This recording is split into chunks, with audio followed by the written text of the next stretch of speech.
What fascinates me most about the animal circle of life is the intricacies between the large and the very, very small. I mean, it's very easy to go out there and find the large.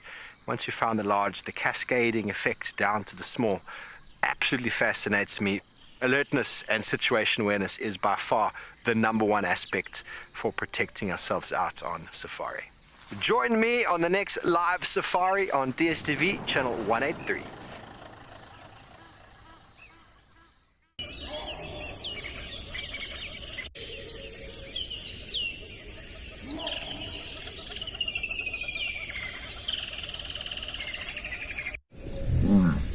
This program features live coverage of an African safari and may include animal kills and carcasses. Viewer discretion is advised.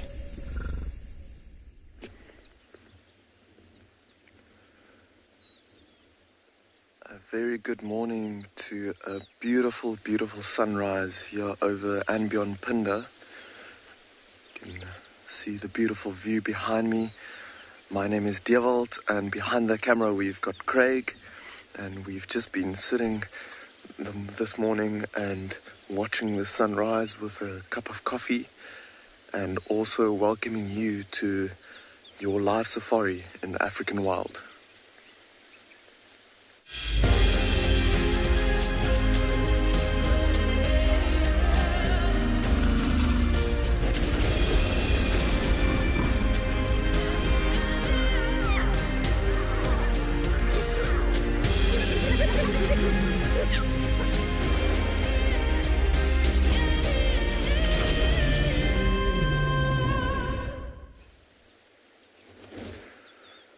We came over this little ridge, actually very close to Phinda Mountain Lodge, and we were going to drop one of the rangers off doing some walks on the reserve today, and we came across this beautiful, beautiful sunrise as we came over the hill.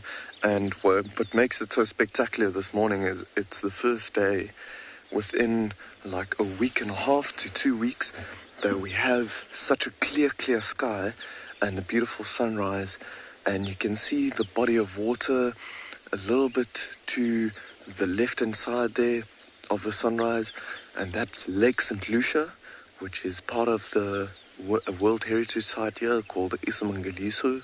And in the distance, it's so clear you can actually see the coastal dune forests on those mountainous things that you can see on the horizon. And those are actually sand dunes that is right next to the Indian Ocean. So we can see pretty far. And what a beautiful morning it is. Hopefully it's got a lot of animals in store for us. And we are going to be heading down into the area, down at the bottom. Quite a few clearings and places we're going to go have a look. And we actually got an update of some lions in the area, and there were also some cheetah yesterday afternoon. So keeping our fingers crossed to see if we can go and find some of those animals. But just listen to all the birds also starting to call now and doing their dawn choruses. But I think for now, Craig and I are going to keep going and see if we can go look for some of those animals.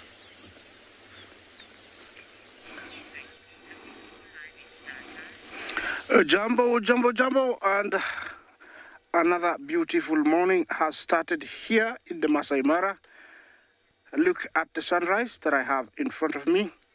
Is just stunning. Quite cool, as you can see, very quiet. But a few birds at a distance calling. I can hear the cocky francolin, very loud. My name is Isaac, and on camera I have Bungay. This morning we are on a mission to try and find the lions that we haven't seen for quite a while, and also try and find Romy and her cubs. That is our mission. If it fails, we have plan B, which is just to find some wildebeest and zebra, which are in plenty everywhere. We're gonna try and find some. Just to tell you about the weather here in Masai Mara, we're at 16 degrees Celsius, about 63 Fahrenheit. Quite nice and cool. The air is just fantastic. You can breathe very, very fresh air. The sight you see, is what we have. A lot of dew, quite a distance. We cannot see as far as in Pride Lands, but there's some mountains you can see a long way there. Those are Pardamat Hills. And in front of me, I have some very happy zebras wagging their tails, happy to have survived the night. Look at the beauty of Masai Mara. Remember to talk to us, #WildEarth. You can also send in your kids' question at Wild Earth TV. Comments are also very, very welcome. This is a photographer's paradise, as you can see, if you're here to capture a picture without modifying it using the modern day technology is very, very easy. Those are Balanites aegyptica trees, the trees that actually give the Masai Mara its name. In Ma, which is the local language spoken by the Masai people, it means dotted or spotted. And if you are above these plains, you will see that either from a balloon or a plane or a helicopter, you will see the dots. That's where the name comes from, the dotted land of the Masai. We have the Bachel zebra, the wildebeest, and some very beautiful plains ahead of us. I won't say much. Let me continue on. Let me take you to somebody else to introduce himself as we take you, on this live safari. Good morning and welcome to just a stunning morning on Anbian Ngala. So we're sitting with a troop of baboons playing around in the Timavati riverbed, and even they seem very, very chirpy. See, just to the left, actually you can see what a beautiful morning it is as the sun starts to rise on the tip of the trees. So yes, I'm Rowan, and behind the camera I've got Odie, and then just to our left, an enormous troop of baboons. They've stopped calling now, but all the youngsters are still chasing one another in and amongst the riverbed, climbing onto trees, jumping off, jumping on each other, and quite a few babies in this troop. So I think they're also appreciating a bit of sunlight for today. See a tiny baby being chased by one of the older adults.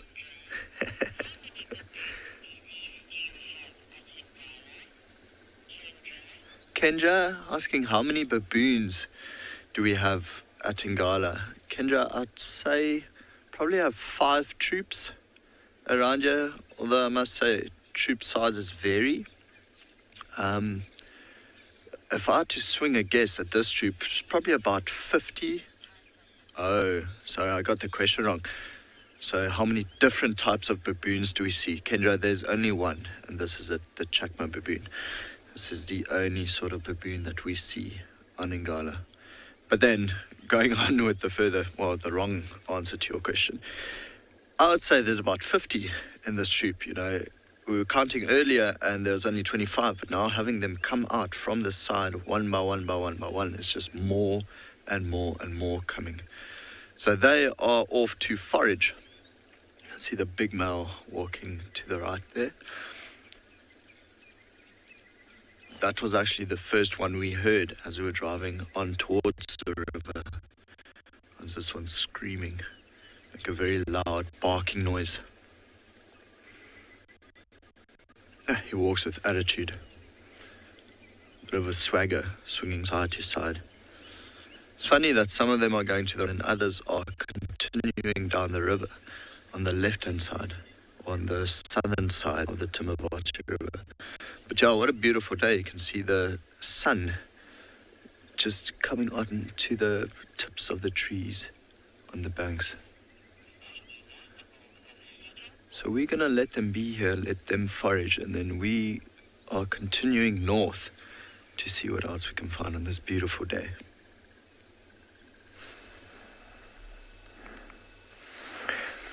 A very good morning and welcome to the Masai Mara of Kenya. We have buffaloes here grazing slowly.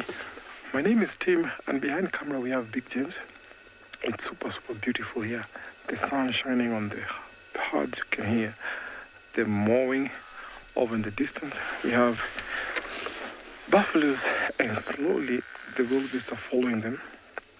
You can hear the calves mowing there.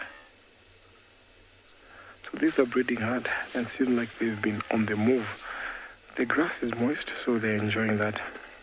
We see them feeding or grazing in this early morning, and then in the mid-morning they'll take a rest where they choose a spot where they keep on carrying on with grazing while others are resting because of the small calves, and then later on they take off to water. These herds need to drink water on a daily basis, so sometimes they walk a long distance away to find water, and if water is not prevalent, they will move on to a very far distance. So they don't have territories, they cover what you call home ranges. So these herds fluctuate depending on social or environmental factors, where you find if they have grass, water, they'll be around this area. But if it's not, then they move to a different source.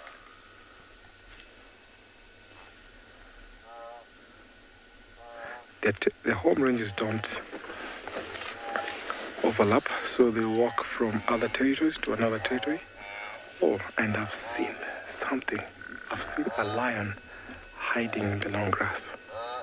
So I think I'm just gonna back up a little bit because we have the wildebeest here and the lion is watching over the wildebeest. So I'm just going to back up a little bit so we can have a good sight of the lion.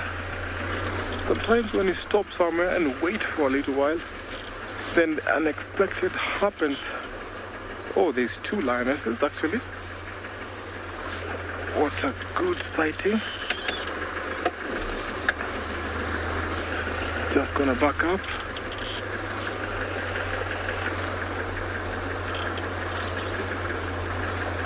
So there are lionesses.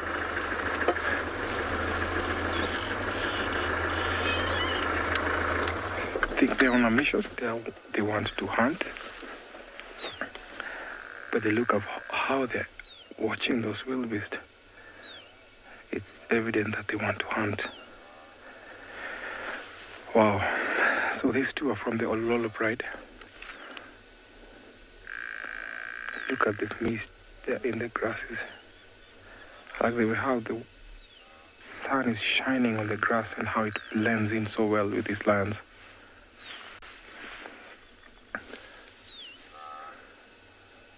The other lion is actually crouched in the grass, while this other one is just watching as the wildebeest are walking over in the distance.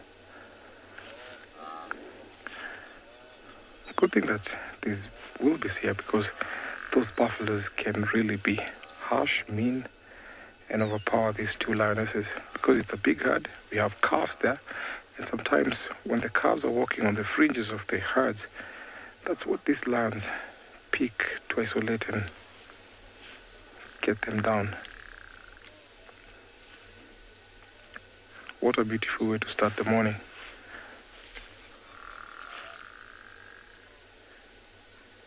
She's scanning to see which one she will isolate, or maybe get closer.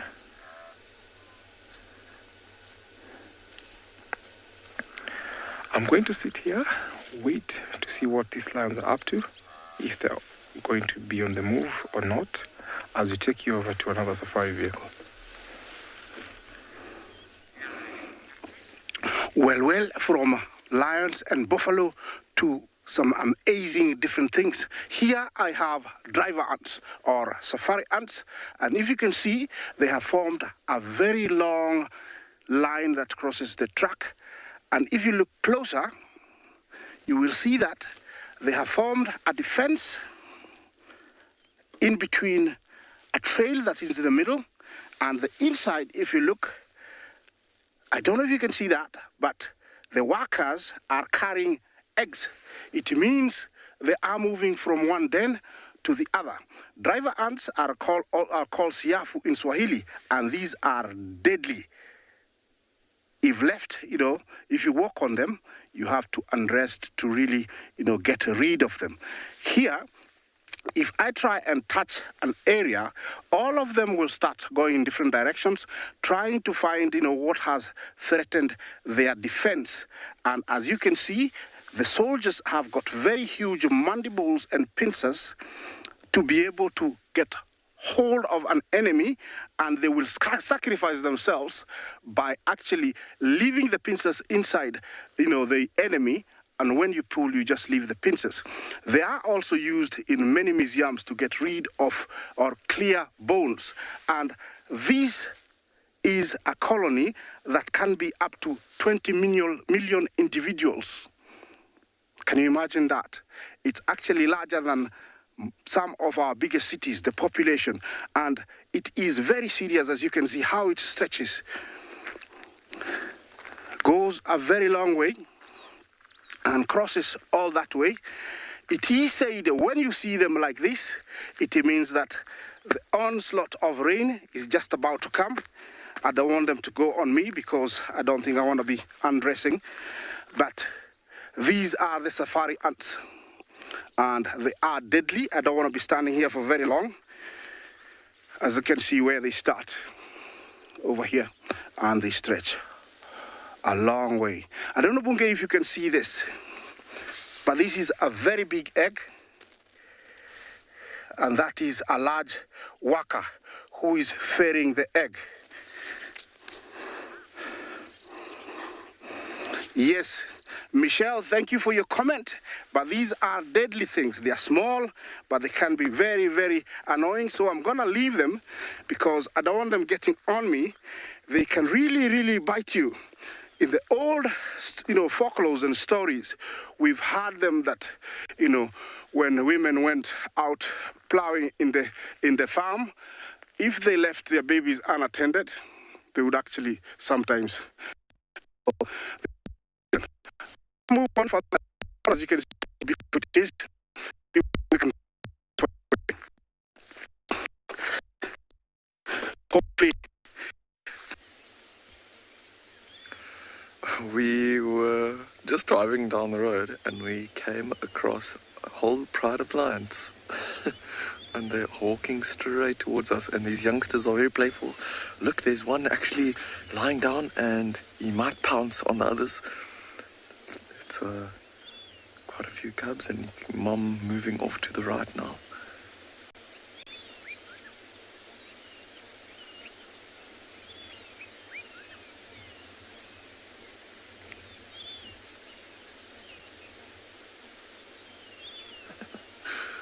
Oh, super playful on this bright morning.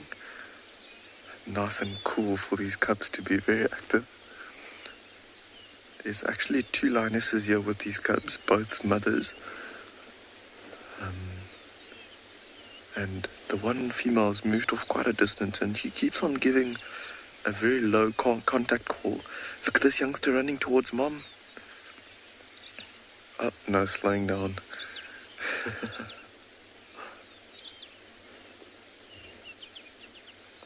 Oh, there's another one on the road there that's about to pounce on one of his siblings.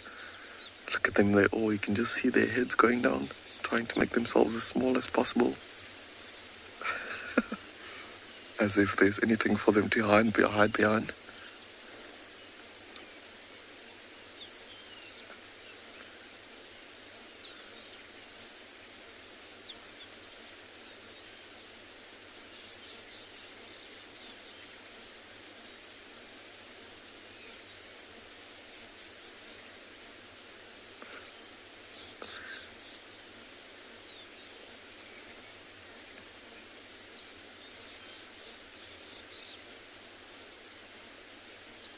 Megan, you're saying that you've noticed that lions are most active on Phinda.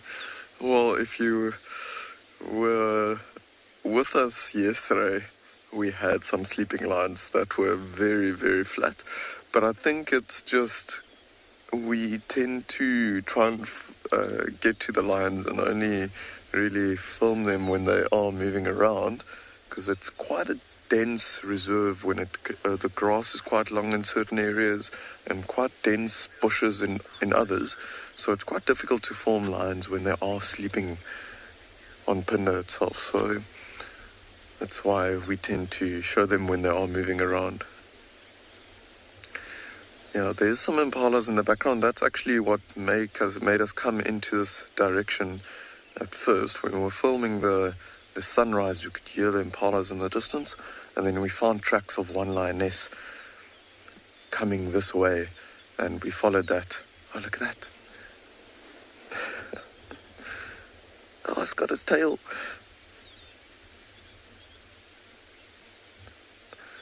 So cute. They are falling behind their mothers, which have now started to walk even further and further to the right. So they might actually pick up the pace and keep on, like, almost running towards them. There's some rhinos there in the back as well that the youngsters caught the youngsters' attention. Oh, even the females are nice and playful as well. Oh my goodness, there's one in a tree. There's a young lion. Is that? I cannot believe it. It is actually one of the lionesses that have climbed into the tree there. And there, the other lioness is in the tree as well. Oh my goodness. The tree climbing lions of Phinda.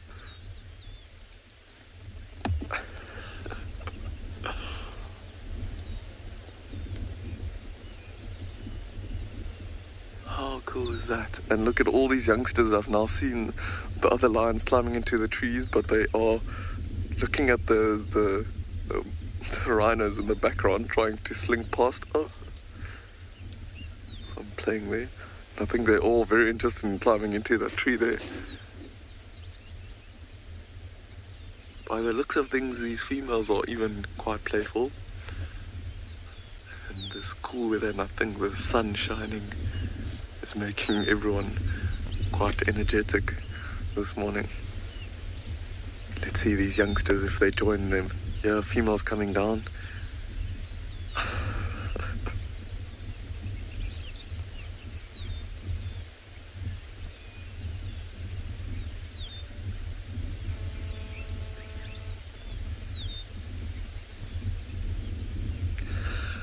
All the cubs just running straight to the tree to see if they can go and climb into it. Oh, look at this lioness is actually stalking one of her cubs. Here we go.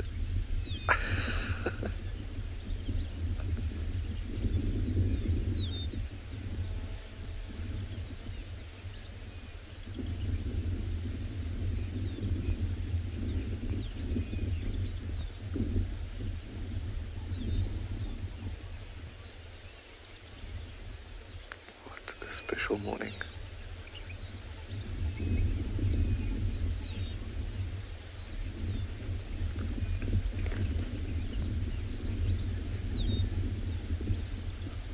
Safari Kitty, you're saying we're climbing the tree to kind of see the impala a little bit better. It's quite a dense tree. I think it might be to maybe get a vantage point, but by looking at their behavior, you can see the lionesses and the cubs going up and down the tree there. I think they are very playful this morning. And these youngsters being this small and still relying a little bit on milk and not just on meat, they've got a lot of energy, and as far as we know, they've been kind of in the same area for the last couple of days, so not moving around too much. So it seems like these youngsters have some energy to get rid of. There's another one climbing into the tree there, and we've got like a perfect little window here from where we are. Oh, look at that.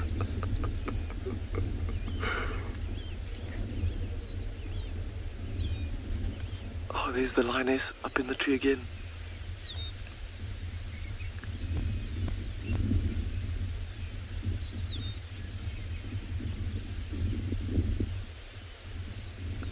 There you can see her just raising herself up a little bit and actually looking through the trees there. So I think she is using the tree a little bit as a vantage point.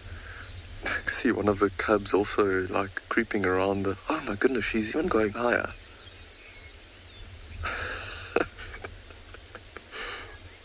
Look at that, you're really using it as... Oh! Using it as a vantage point.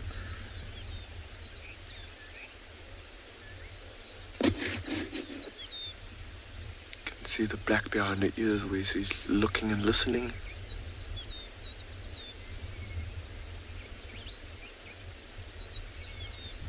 Saw the rhinos like creeping around the back there.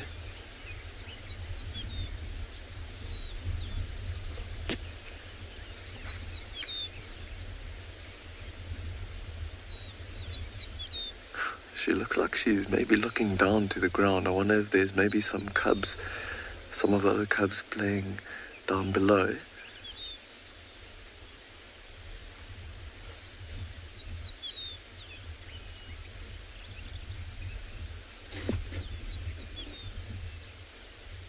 Oh, seems like she wants to come down. Might need to call the fire brigade to get that cat out of the tree there. By the looks of things, she's quite scared to turn around. You can imagine around those thin twigs and leaves, branches up there, taking it very slowly. Yo, those muscles in those shoulders as she's coming down.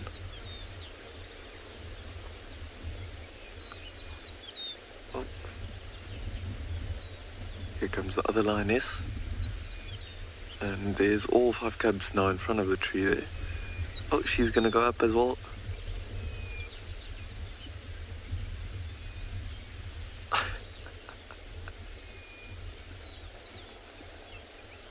Oh, got the bum in the face there.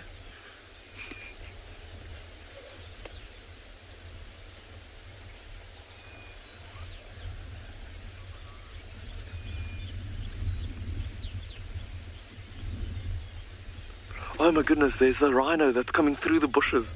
Look at the youngsters running from it.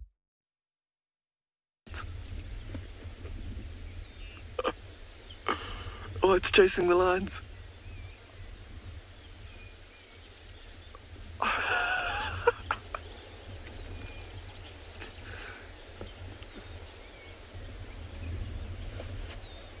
Oh my goodness. How incredible is this? Look how the cubs are kind of slinking around the bushes. And the lioness also are still standing on top of the tree there, looking down at the rhino.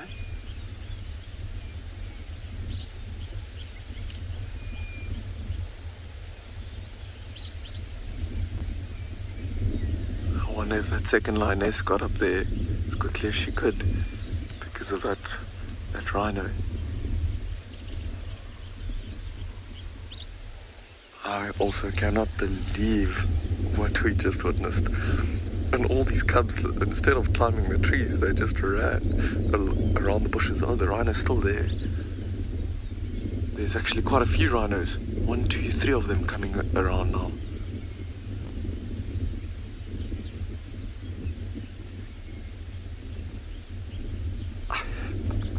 You just see lion cubs scatter all over.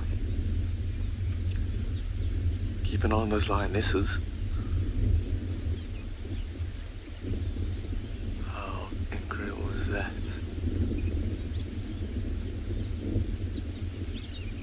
At least one of the cubs was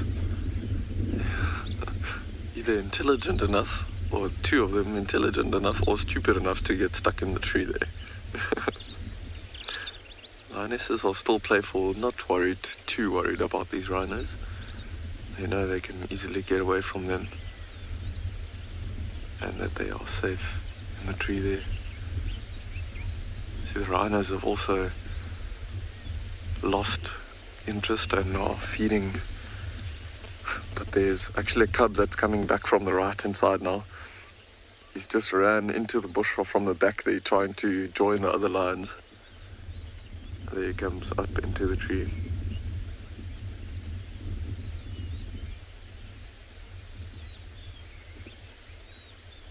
What an incredible view of the rhinos in the tree and the lions in the tree behind them. Look at the youngsters sitting underneath its mom's stomach there.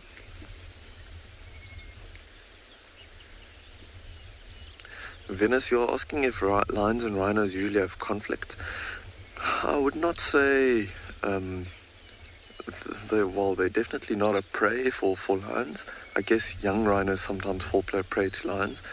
But this is often the behavior that you see from rhinos when it comes to lions. They'll be a bit inquisitive and kind of walk towards the lions to throw their body weight around and to show the lions that who's the boss. And the lions often just move away slowly, and the rhinos lose interest very quickly and keep on feeding. Like we saw here, the rhinos' heads are down already, feeding, kind of just wanted to come and check what it was and what the lions were up to, and then kept on going about with their day. But the cubs are super inquisitive of these giants moving around them. So might see the youngsters showing a little bit more interest, maybe trying to get nice and close to them.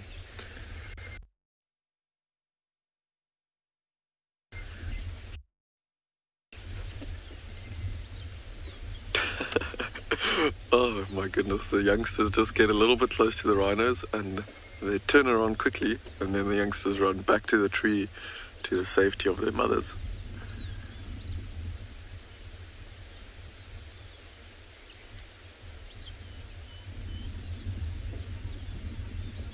And the rhinos are slowly feeding to the right there. Short, lush green grass growing around these thickets here. So the rhinos have been hanging around here for the whole morning, it seems. Look at the youngsters really showing interest in those, to those rhinos. Looks like the lionesses are keen to come down, take the chance while the rhinos are a bit further away. But see how they're making noises by jumping out of the trees like that, and immediately it catches the rhinos' attention again.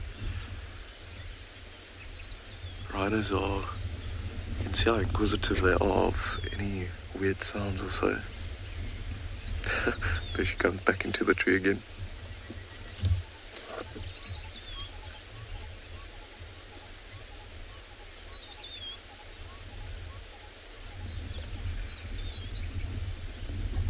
But I think we might stick around here for a little bit and see what happens and see where these lions go, because they're nice and active. But I think we might get a bit closer and see if we can get a better view. Skewered on the end of a rhino. Very unlikely. Those cubs know what they're doing, I'm sure. Here we have got evidence of a lion that was calling early this morning, and unfortunately it has absconded to the west where we cannot go. And so we will be following him no longer. We've been following him all morning. It's a very pleasant morning out here on the western fringes of the Great Kruger National Park. My name is James Henry. On camera today we have got the enormous biceps of BK, the Malinga. And he's wearing a very fine hat, as well as his spectacles this morning. So hopefully that bodes well for a good walk.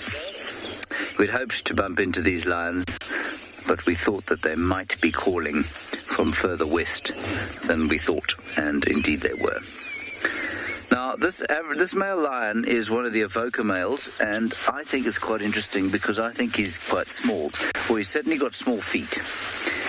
There is my hand, and I'm not a large man, much as I like to think of myself as one, I must be honest. I'm 5 feet and 8 inches tall, and I would expect a big male lion to have a handprint just slightly smaller than mine. This is wet sand. This is the back foot. That's the front foot. See, the front foot is a bit bigger. But I don't think that this chap's got very big feet, and I've always found it quite distinctive about these three males, is that they don't have very big feet. When they started off, I assumed it meant that they were going to be quite small lions, but they are not.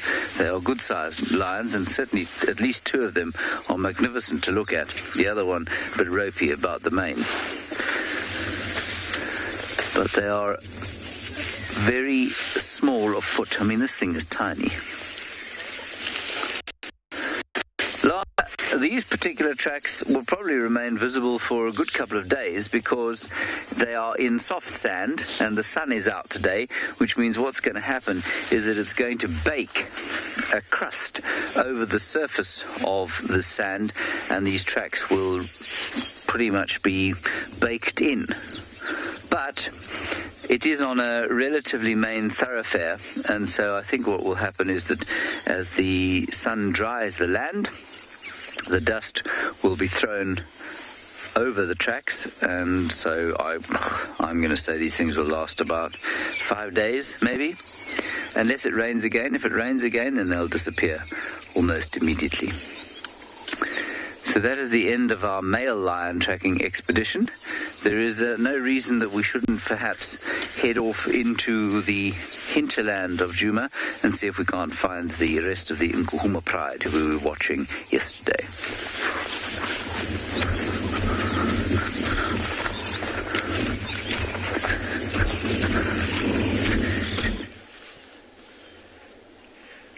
Very warm welcome and good morning to everybody. Lovely bird we have here sitting in a tangled mess, but a bird that's not seen on a day-to-day basis. Every now and then, a heavily streaked breast, along with that little bit of a yellow at the bottom mandible, one can see. And then if it does, yeah, there we go, it's got a nice, very prominent black stripe through the eye. Good morning, welcome to Tswalu. My name is Carl. Behind camera is Mr. Glenn. There we go, good morning. This is a beautiful bird that as we came to the pan, it was having a drink. And it's just sitting behind there. We're going to see if we can get a better view on it. This is a ground scraper thrush. Oh, did it move? Let's take a look. Oh, it's still there. Same spot. There he is. So the tangled mess is making it a little bit tricky. There we go. So uniform slaty grey back. And then that prominent stripe running right through its eye is characteristic. You can't mistake it for any other bird within Tswalu. Very nice bird to see, and a great way to start the morning off here at Tswalu. We are actually en route to the Rockstar meerkats. We're going to go do an update on them and see how they're all doing. And then from there we're going to push up to our Kalahari scrub robin nest, which has 2 eggs in it now. We were there 2 days ago and there was only 1 egg.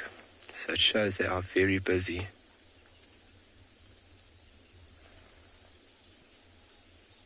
What a lovely morning it is. Anybody sitting on the nest? No owls, no cheetah. Beautiful large camelthorn.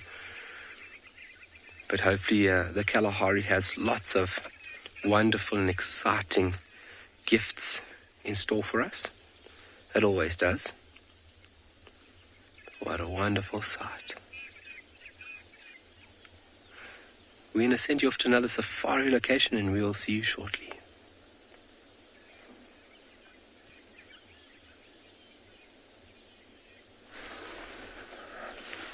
I hope that Carl will see the meerkats. Now back here in the Mara, we have our herds who are really moving out to the left there. They've already seen the lions, but some of them just went over because the lions hid again. They're now totally unaware if the lions are actually creeping in. So been sitting here watching these lions just waking up and going down to the grass. It's a little bit wet and moist, so very nice temperature for the wildebeest to be grazing, and then the water in the grass actually is favorable for them because they can't really take on to the water right now. So I'm hoping that these lions might try and get closer, but if not, then they'll have to hunt another time.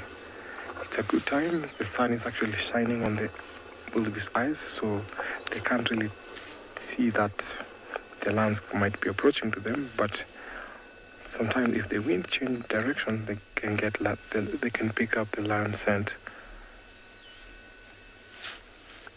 So hopefully these lions will make a good team, because one of them actually scooped these antelopes or these wildebeest and then made them walk far away from these lions.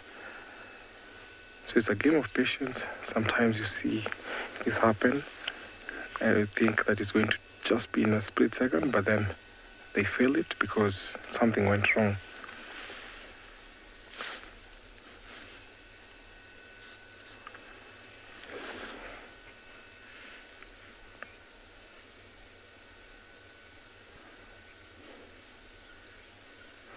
Greg, thank you so much for your question.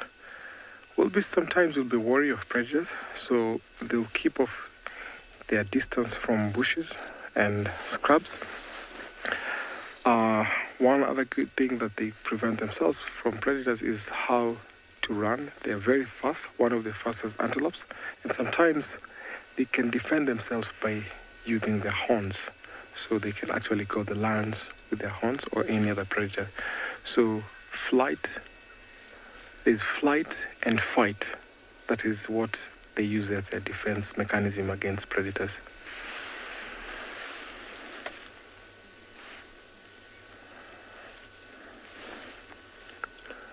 So I'm still determined that these lions will make a move. So I think maybe if this wildebeest keeps on going that direction, the lions might try to intercept them.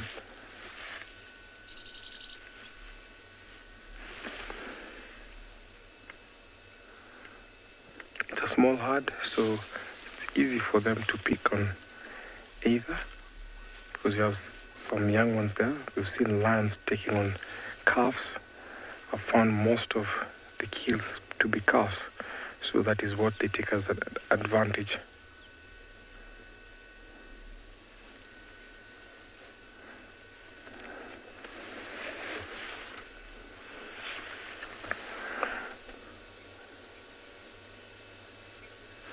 I'll still be here waiting for these lions to go on a move as we take you over to another safari vehicle.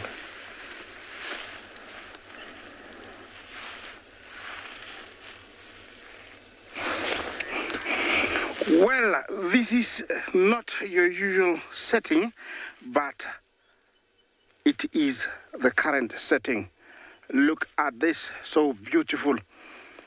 It's very misty in this part of the marsh, and with the elephants and all the mist on the background is just superb. This is your African elephant, and over here there's a small breeding herd in a beautiful setting, enjoying the morning grass. Remember, this is our Africa's largest mammal, and this is the smallest herd I've seen so far here in the Masai Mara. There are only about 6. It's very rare to have 6 of them, but who knows, maybe they are part of a larger herd that they have split just for certain needs, or maybe there's some more on the background. I don't know if I see some. There could be some more. It's just clearing slowly, and so you can start seeing far. It looks like it's more elephant back there, so definitely it's a bigger herd. This herd here, it's got a matriarch who Bungay will be showing you later. Look at that. I think that is part of the rest of the herd. They're quite a distance away. They're enjoying the morning grass. Here there's a mixture of all type of grasses: sporobolus grass, wire grass, red oat grass, giant Bristol grass. It's just different types of grasses that are mixed together, and they're really enjoying the grass.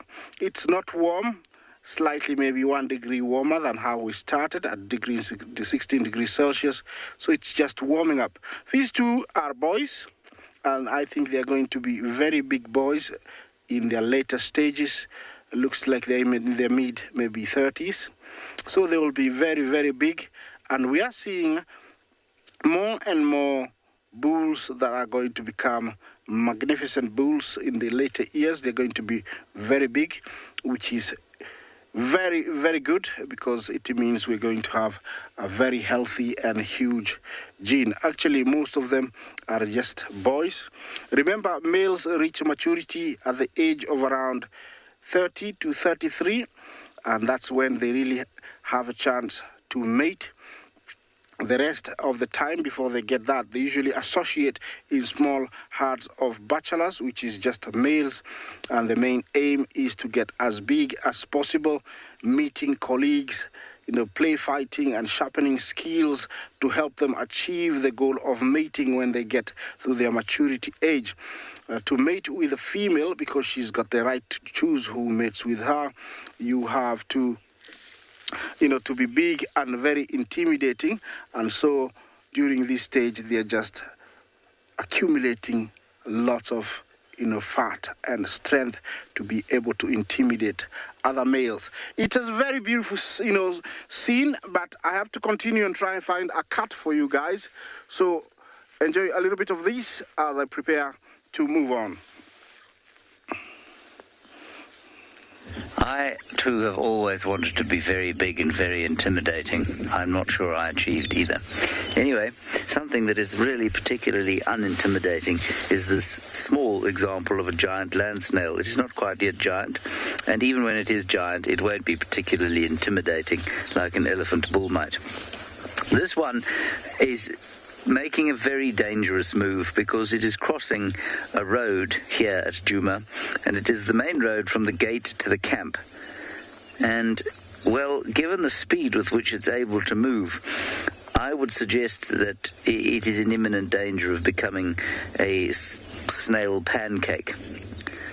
So we may have to just decide on its direction and help it across the road. Magnificent.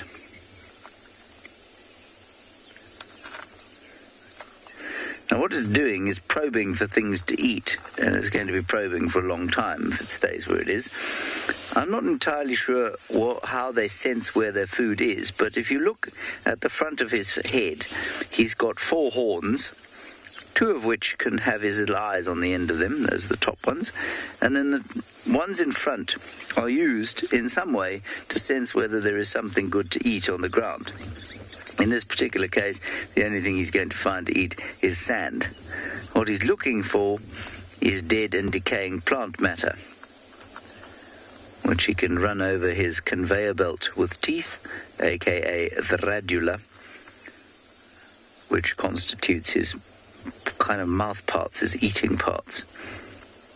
It's like a tongue with teeth, or like a chainsaw, I suppose.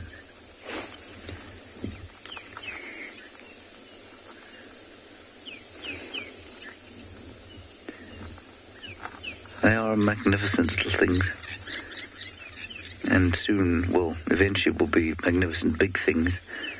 10 years they can survive, and somehow this snail has managed to stay undiscovered over the course of the winter. Probably under a bush. I mean, I really doubt that it's sufficiently equipped to dig a hole. And what they do is they cover the foot, which is obviously the base of the snail, with sand, and then pull up into the shell, and there they remain in a dormant state until it's either wet or warm enough, or both wet and warm enough, for them to move again.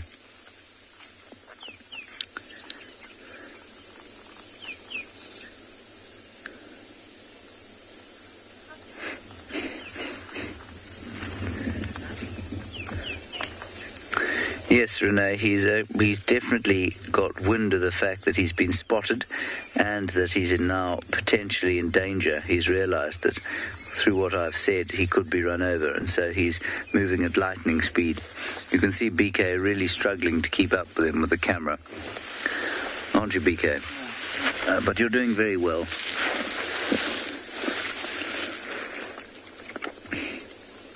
His movement is also almost entirely imperceptible. I don't know how he's moving, so I don't know what bits of his foot he's moving or how he's moving them. But there it is.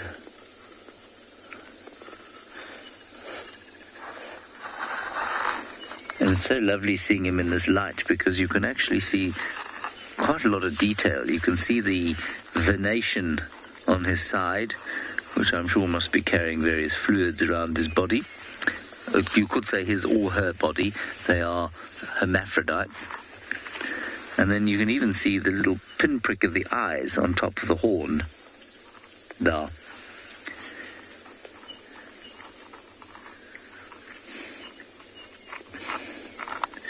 Now, my understanding is that although they are hermaphrodites, they do ideally need to mate with another snail and transfer sperm packets one to the other. And this obviously keeps a bit of genetic diversity in the population. But I think they can, if I'm not mistaken, I think it is possible for them to produce eggies of their own volition that are fertilized and viable. Goodbye, little snail. We shall move on now.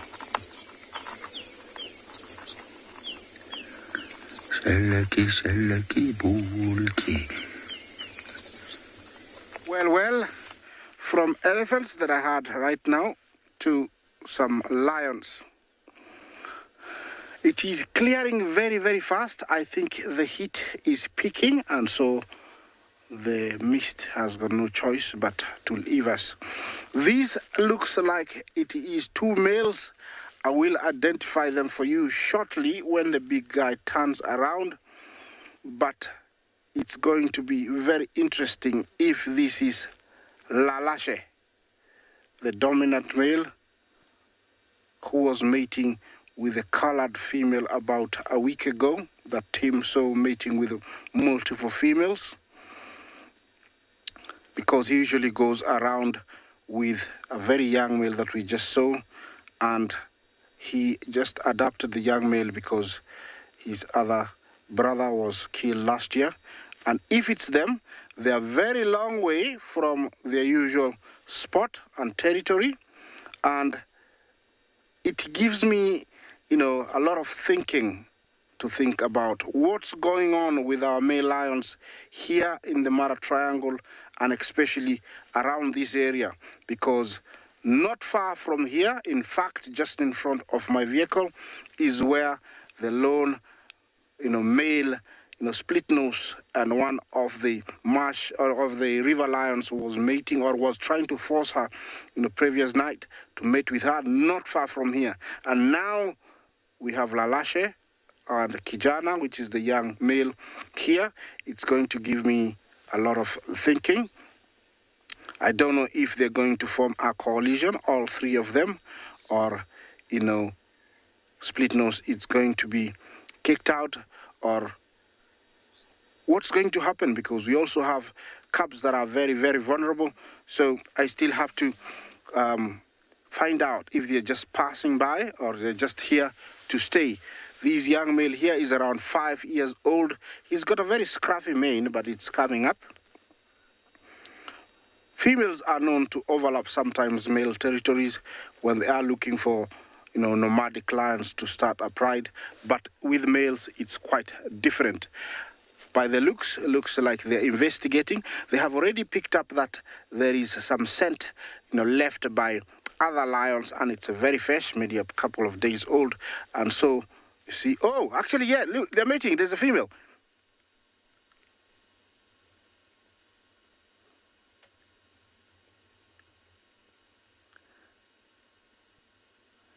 Wow, I didn't notice the female.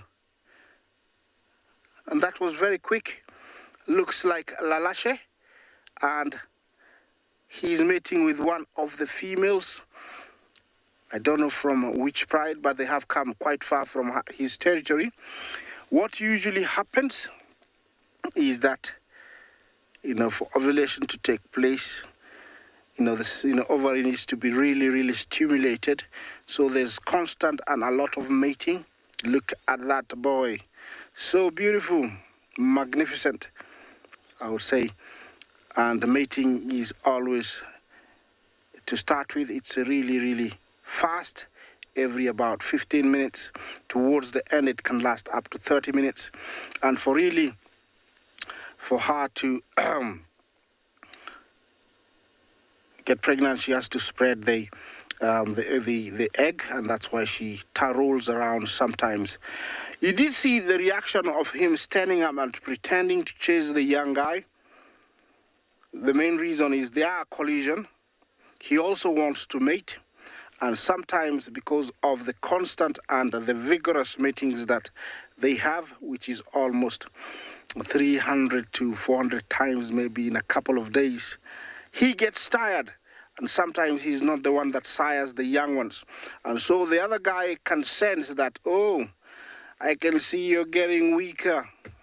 This is my chance.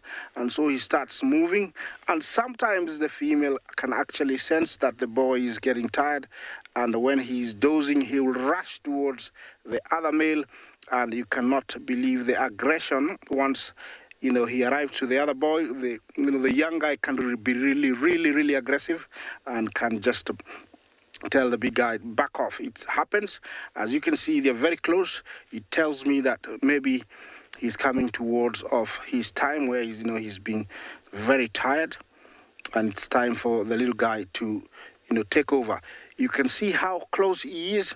Usually they're very on the female. They will not let them even 2 feet away. Every time they stand up, they will just, be with them. So I'm sticking around here because things are going to get very interesting. And while I do that, let's see and find out what's happening in another safari vehicle.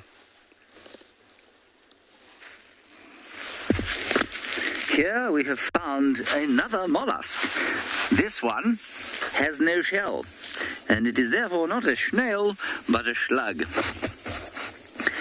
And I don't know anything about the biology of a slug, other than to say they are common garden pests, but that their strategy for life is very similar to that of the snail.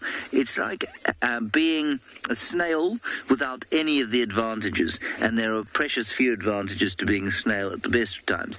This one is like a slug with no home, at least a snail with no home. He also has 2 little horns that he sticks out from time to time, but he has not done so today, yet, because I think he is trying to look inconspicuous. In fact, if I was to guess, I'd say what he's trying to do is pretend to be a poo, basically. That's what he's doing. He's left a little trail behind him, which is quite nice to see both different kinds of mollusks that we get here. I don't know what species this is. I've tried to find it, but I haven't managed just yet. I haven't tried very hard, but it's the most common slug species that we get here.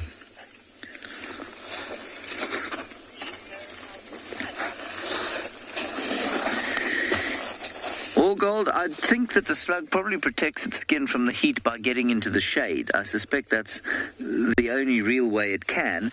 Also, slugs are not necessarily entirely shellless.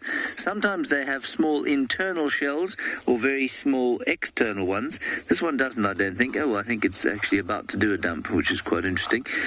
But I also think it's probably got a protective layer over the top of the skin there that will protect it in some way from the desiccating effects of the summer sun. It's morphing into a different shape now as we speak.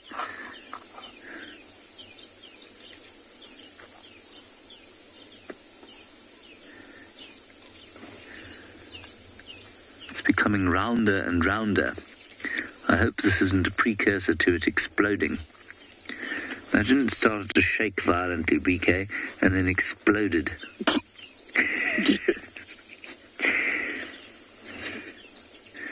Sending a shower of slug-like snot all over us.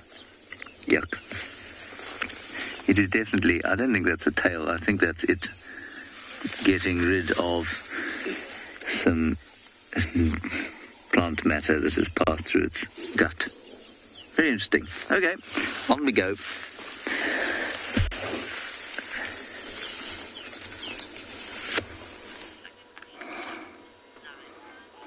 Well, My lion and lioness are on the move, and I have confirmed that this is Lalashe.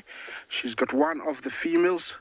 I think she's mating with one of the River Pride females, and you can tell how close he's staying from her, usually trying to stop her from going too far and telling her, it's about time.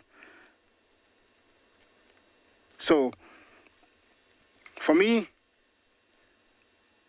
the dynamics here are going to be very, very different from now onwards, because there is a lot of internal issues that are going on with our lions within our area here, and we need a lot of time to study them to understand what's going on, because Lalashe has come a very long way, and I think he senses that, Fang and Blondie are no longer around this area, and so, they have moved in. At the same time, Splitnose was here trying to force a female to mate with her, and they also, I think he senses that, there's no male around, but there is 3 of the river males that are really big, but they have very scruffy manes, and I don't know if they're going to fight with these guys. Well, marking the territory, asserting that, he is around, and he wants a share of this territory. Remember that when these guys meet, it is not one of those sights you want to see. There is a lot of growling, a lot of biting, a lot of clawing, and it can be fatal sometimes. I have seen lions fight, and, well, it's very exciting, gets your all senses very alert and heightened, but at the same time very sad, because injuries are very, very serious. This guy is the younger male, and he's making sure that he wants to tell the big guy that, you agreed that I be your colleague. I want my share. He's phlegm testing, that's sampling the urine from either the male or the female. Usually they have to pick up, it will tell them if it's a male, and he might feel yuck. And if it's a female, he might say, yes, I'm going to follow you. It tells them if they're really in the season or at the stage that they need company. Yeah, you can tell that that is an interest he's showing, that he wants a share of the females. Sometimes, females will come into season at the same time, maybe 2 to 3, lionesses, and with multiple males in a pride, everybody would have a female. But sometimes it's bad luck, only one female come into season, and you see cases like this. They're quite apart now, maybe 300 feet, and, Lalashe is very comfortable, but this Kijana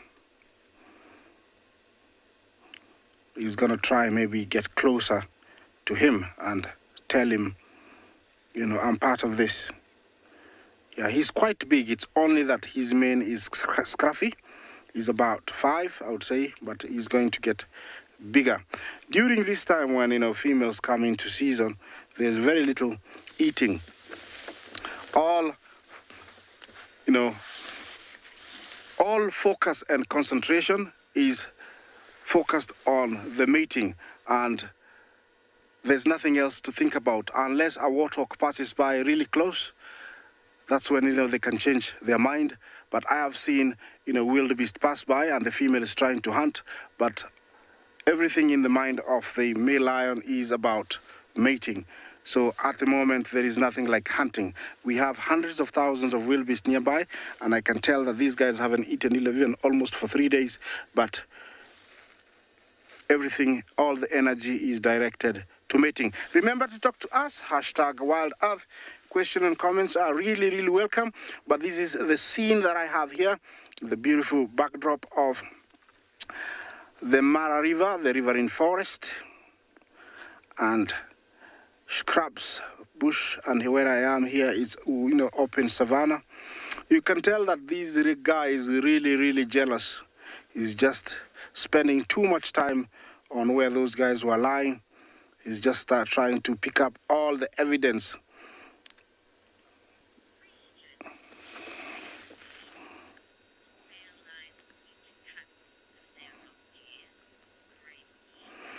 Gracie Jumbo, you want to know if male lions will eat cubs that are not their own? Yes. First of all, they will kill them, and that is to show dominance and anger towards, cubs that are not, they haven't sired. And to really show dominance, sometimes they'll eat, some of them. They don't eat all of them, but they will eat some of them. But killing comes first, and no matter how many they are, they will kill them. Usually this comes after a takeover where either the main male is too old to actually guard and protect the females and the territory, and so the new coming males chase him out or kick him out, as we call it, and then they come find the females with youngsters, they will get rid of them. This is a very big lion. The mane is only what is making him look small, but the size is, he's going to be very, very big. And he is not afraid of the big guy. He's coming closer and closer. I would do the same if, we had a share. There's no way, you can have the better part half, it's a collision. So, I would, move closer. The twitching of the tail usually is showing, anger, a little bit of expression, anger and dominance. He's, investigating the area, hoping maybe to spot another female of the same pride.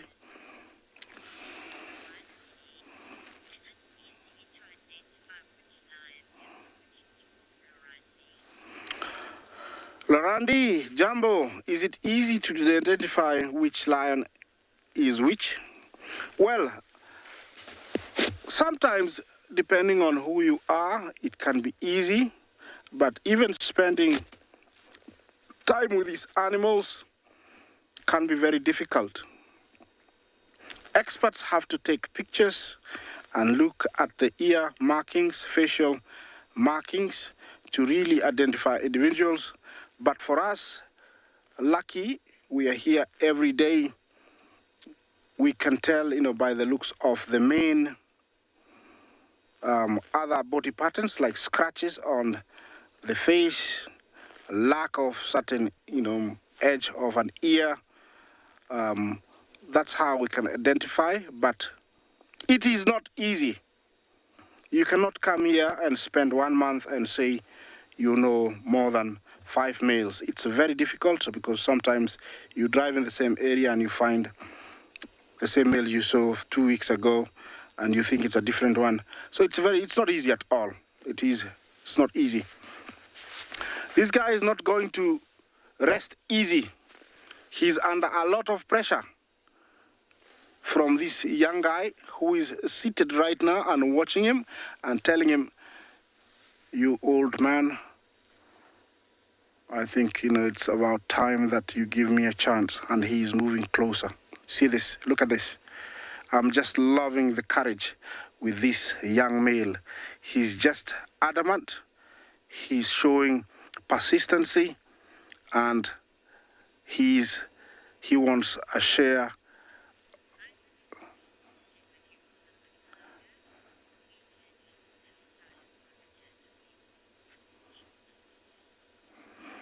Yes, we can actually, you can tell this guy is really wanting his share. And he stopped there. It's only about 70 feet. And he is telling the big guy, "I know you're going to give in quite soon." There's nothing much happening, there's no sounds, but I'll give you a quiet time just to observe what's going on, and also Bungei will direct cameras different in all directions, and hope you enjoy.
Looks like there's a standoff.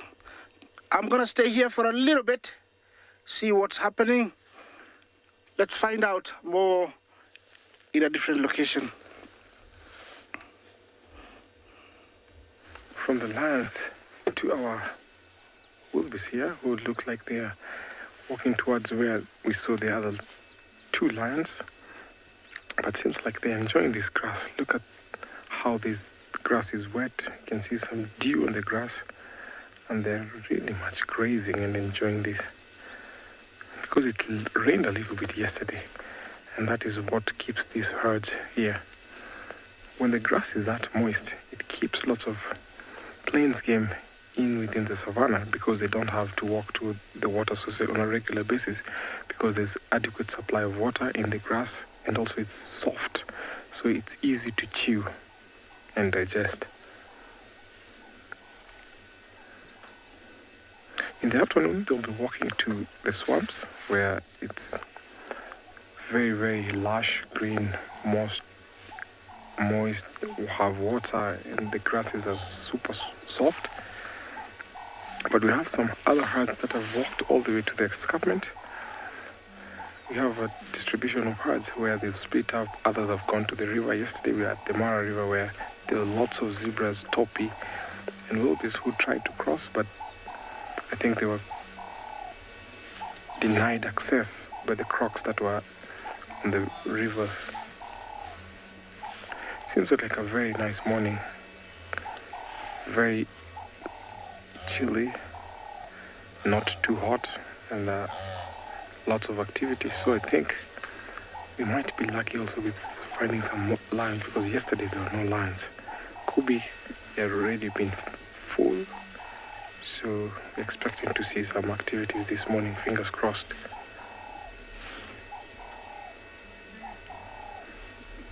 I'm going to carry on to see if I can encounter the big herd that was approaching the river yesterday, see if they might try an attempt today.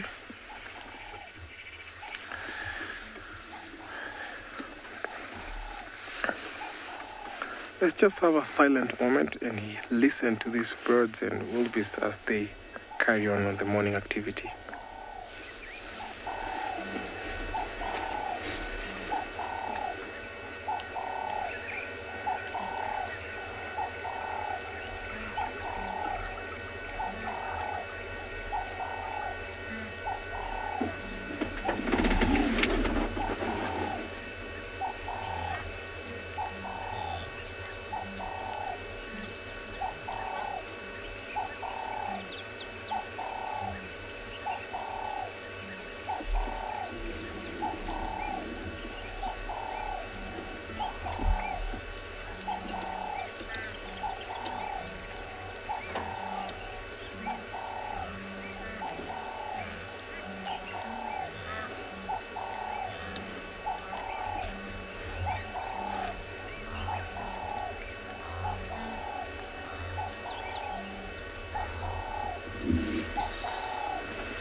and listen to that sounds coming out from within all of these birds. So interesting. So as we wait and see these herds, let's take you over to another safari vehicle.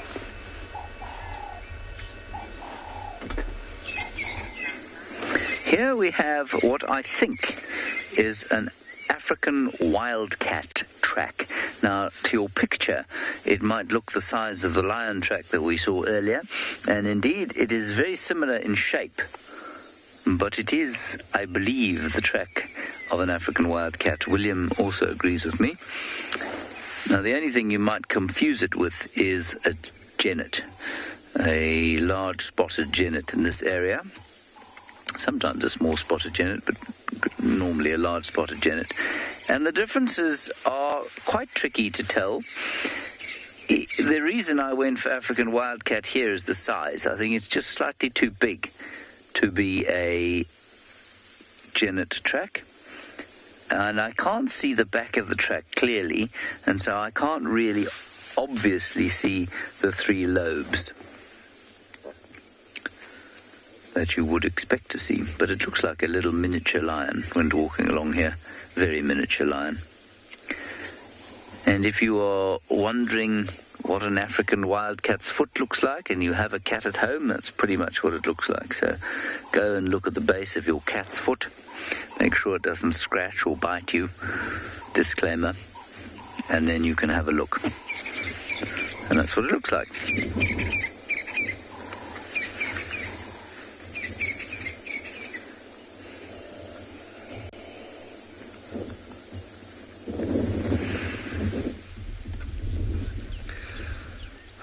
We just got called into an area and we have found a cheetah and her two youngsters, and she is what looks like to be on the hunt, and she's been walking quite a distance from where another vehicle found them earlier, and you can just see how she stopped in the shade there to scan over the hillsides behind us, actually coming straight towards us, and you can see her youngsters also just hanging back a bit. What a morning. Oh my goodness. Pinda has really delivered this morning, and this female cheetah, she and her two cubs have been on that open floodplain where we've seen them for like the last month or so, and it seems like she's decided that the area is now hunted up and she's starting to move her youngsters to a different area. So it looks quite dense here, but all these trees and so are actually dead from a fire coming through here. I think it was last year or so. So she can still see around her, but there's enough for her to be able to stalk and be camouflaged as well.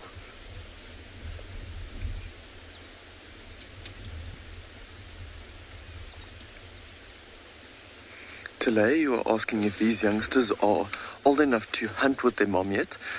They definitely will start showing interest, but I think they are still slightly, still a little bit young for it. They're getting there. I think if the impala lambing season is coming up soon, Adelaide, then she might give them their first live prey that she's caught and maybe let them try and chase it, and they're actually going to be hunting once the lambing season arrives in November, December, around there. So they're going to be it's actually aligning very well. They're going to be so well practiced by the time they are grown up. Because looking at their size now, they're probably around a year and a few months.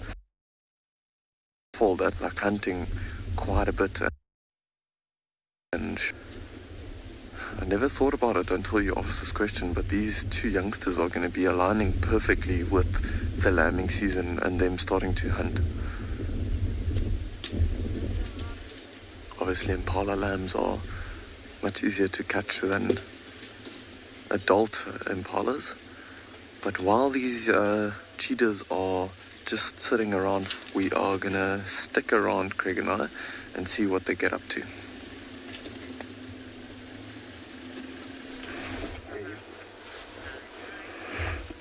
Well,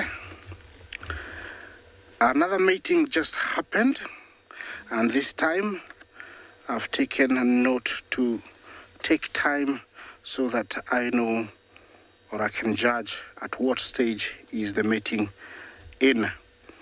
As soon as they finished, this young male decided that he was going also to mark territory, and that is a sign that, he is not very happy seeing them copulate while he sits there, and he actually got closer.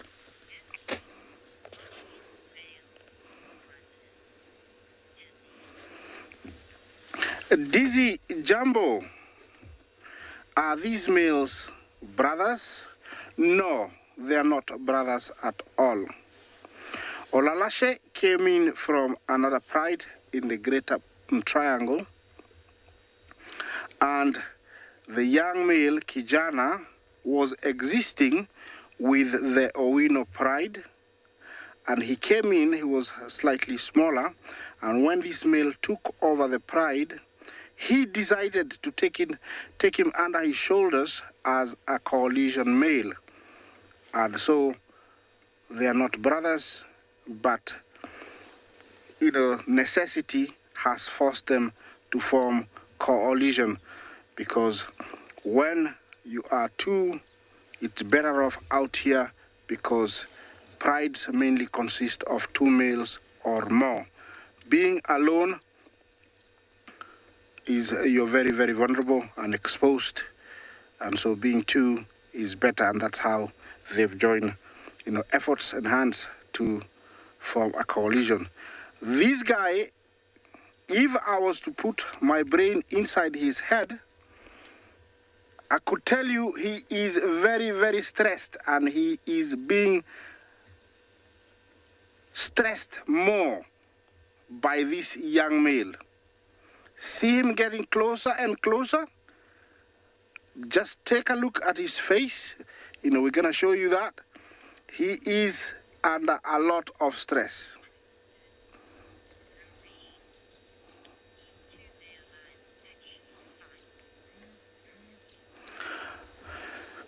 Jumbo, Lorraine, you want to find out if these two lions will fight? There is no question about that. For him to give in and for him to come and mate with the female, there will be a fight. A fight that sometimes lasts about 2 or 5 minutes. And it's either he's going to continue asserting dominance and mate with the female, but I doubt with the current space that this young male is showing, the energy he's showing, he means business. He wants to come in and challenge this big guy. You can tell him, right now, I can tell you, he's under a lot of pressure. You cannot imagine, that guy wants the female. He hasn't eaten well. She's not coming into, presenting herself as quickly as he wants. But also the female knows maybe this guy is getting tired. It's about time I get somebody who is active. And if they fight, the other male, young male lion comes in, this guy has got no chance. You might think that he's small, but he actually asserts dominance and usually shows that he also means business. Okay, he has to get up quite quickly. Are they gonna mate? Looks like it. Usually that is the case. Sometimes she has to try, okay, there we go.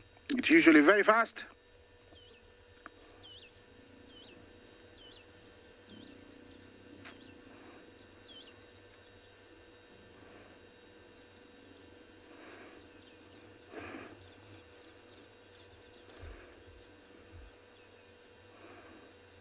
Yes, that's it. That was how many minutes? About 7 minutes we waited. So it's happening every 7 to 8 minutes. Means it's still very, very active. I don't know when it started. Yes.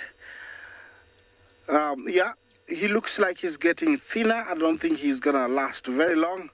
Well, he can wait for 8 to 10 minutes. The action lasts, only very few seconds. But, it's very many times for her to come into season. And then he has to sleep right close to where he can actually not get away. He can feel her wake up. This guy is listening to everything. And if I put my brain inside him, I would say he's getting so jealous and angry, and he's just thinking, I will get you, and she's gonna be mine. I'm sure, he can listen, he can see. He must be very, very angry. Well, this is all nature, and his time will come. Being a coalition, it's a 50-50 sharing. And sometimes when a female comes into season, this is what happens. Even though maybe the female came into season very close to the big male, and that's why he dominated and he decided to stay with her. If it was the young male, he would do the same. Very much the same.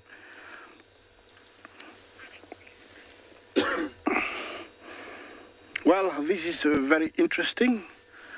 I'm not going anywhere because things might take a turn. And when they take a turn, we want to find out. Let's take you to another safari vehicle while I sit here and wait. Oh, a little bit of competition is never a bad thing, to see who's the strongest of the two or few. We are at the burrow system, and we have had confirmation that this is where they've gone down. And how we have had confirmation is we can see their little tails, their little bums and little foots all around the burrow entrance.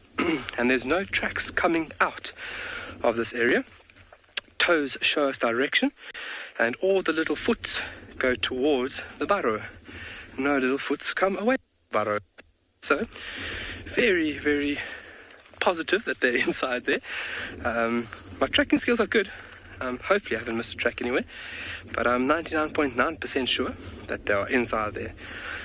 This is a second burrow, so the rock stars have been using a burrow called Far Burrow, and this burrow system is called Boskia, because we are about 40 meters south of a big, beautiful shepherd's tree with a very large sociable weaver nest in it. And so, very nicely set Boskia burrow. And we're just waiting for these beautiful little animals to emerge so that everybody can say a good morning. Yeah, here's our little foots inside.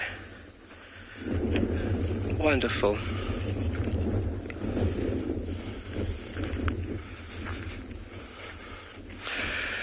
Pelagio, I have to watch my unique physique. This is 30 odd years of pure neglect over here, so walking up and down is one way I get my exercise. But I'm just walking, keeping my distance from the burrow itself, and then just the tracking needs to be done on foot. And what I'm doing is I'm just walking very slowly, and I'm allowing myself the time to look for any tracks coming out of the burrow. And lovely just to walk around and appreciate all the smaller things. This is when we find small tracks, or maybe an adder or a gecko sitting underneath some like this, which is really, really nice. But yeah, just taking it nice and slowly, and then looking and appreciating of what's happened over here. And it's also just nice to stretch the legs early morning, getting off the vehicle. That's a big advantage that we have here at Tswalu, is that once we're off the vehicle, we can walk, which is really, really nice. We're going to send you off to another location, and we'll let you know as soon as these little guys are out.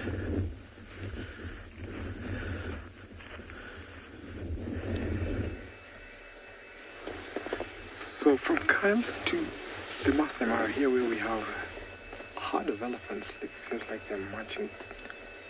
Look at how they're walking peacefully in a single file led by the matriarch. And in this herd, there's two very small calves. They almost look like twins, but they're not twins. It's interesting how the calves are placed in the middle there, in the center, as the rest of the family members carry on. Getting a little support there.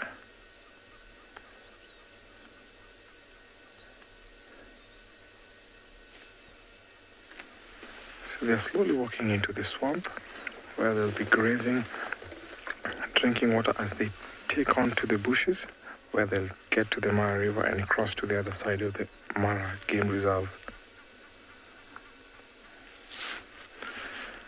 So this is a small family, but later on in the day, all of herds will be joining in.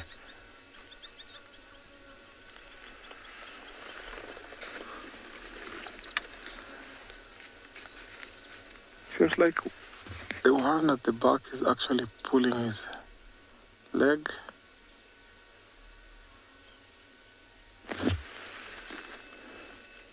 Has an injured leg, that elephant. Wow.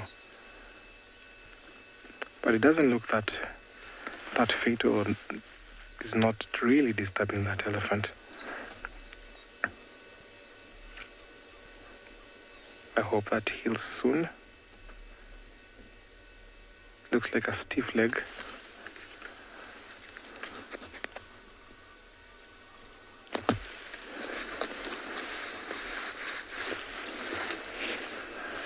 And that's the reason why these elephants are walking in a very slow pace, because that young elephant with a stiff leg is actually struggling to keep up.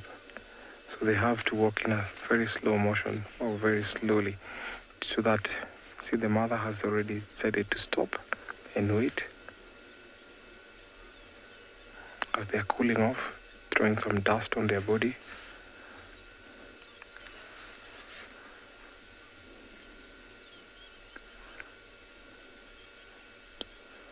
Then one of the brothers has decided to trail them as he watches the other brother who is having a stiff leg.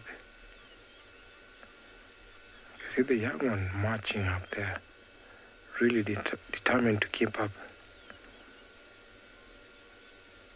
Seems like the elephant with a long tusk is the mother, because she keeps on stopping and watching around.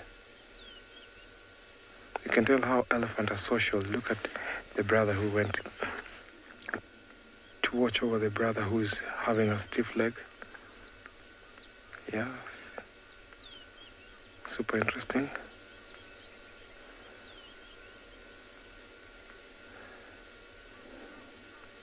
Seems like the same age, so those two teenagers are really, really friendly, and sometimes they keep or enhance the bond by those little plays that they make as they move on their daily activity.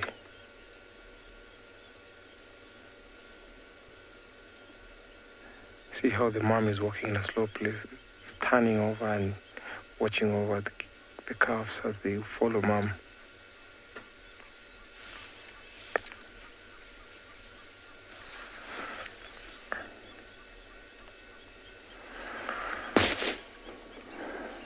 Marshmallow Bush, thank you so much for your question.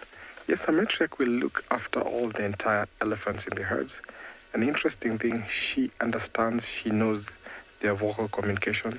If a herd is consisting of about 100, she can really tell and pick each individual. So she's the one who is responsible for the entire family.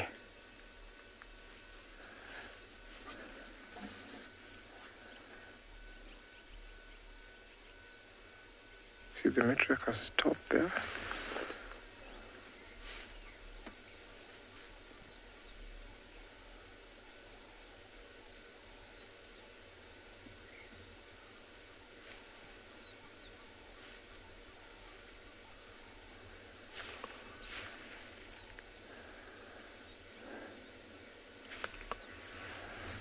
Very interesting to see that kind of herd. They're now walking into the bushes where they'll feed on the twigs, leaves in the forest there as they cross over the Mara River, because I've seen that kind of behavior often, where they'll cross over to the Mara River, get to the other side, and then in the late afternoon, they come back to our side. So I'm going to carry on to look for something else as we take you over to another safari vehicle.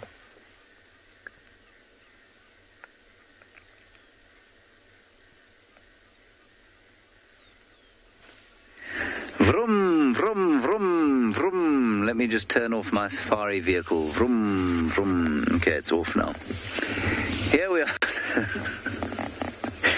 We are sitting on a termite mound with Balanites morgami, or the torchwood tree.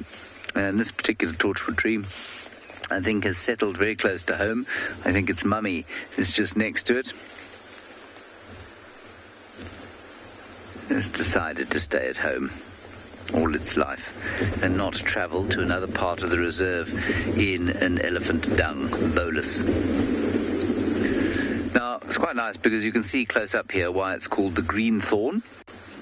It's because it's got, all together now, yes, green thorns. And unusually, it has got photosynthetic twigs and branches.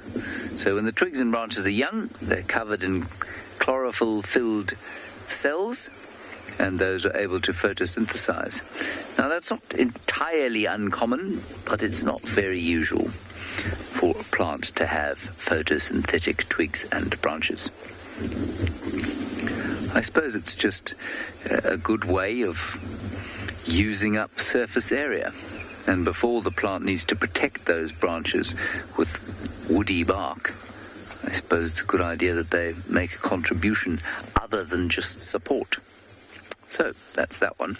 Then the other resident here of this termite mound, other than termites, I don't think there are any termites in this one, are the millipedes. There are two of them. Here is one millipede.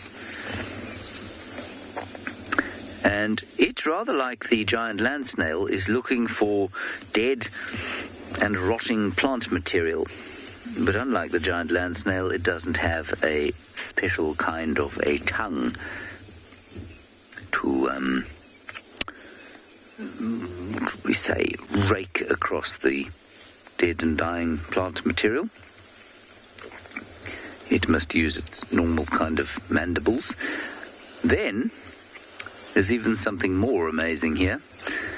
There are two ant species. One, probably nasty little biting red ant. There we are. I've definitely been bitten by one of them before. And then Polyrhynchus, who is over there. Polyrhynchus, sorry.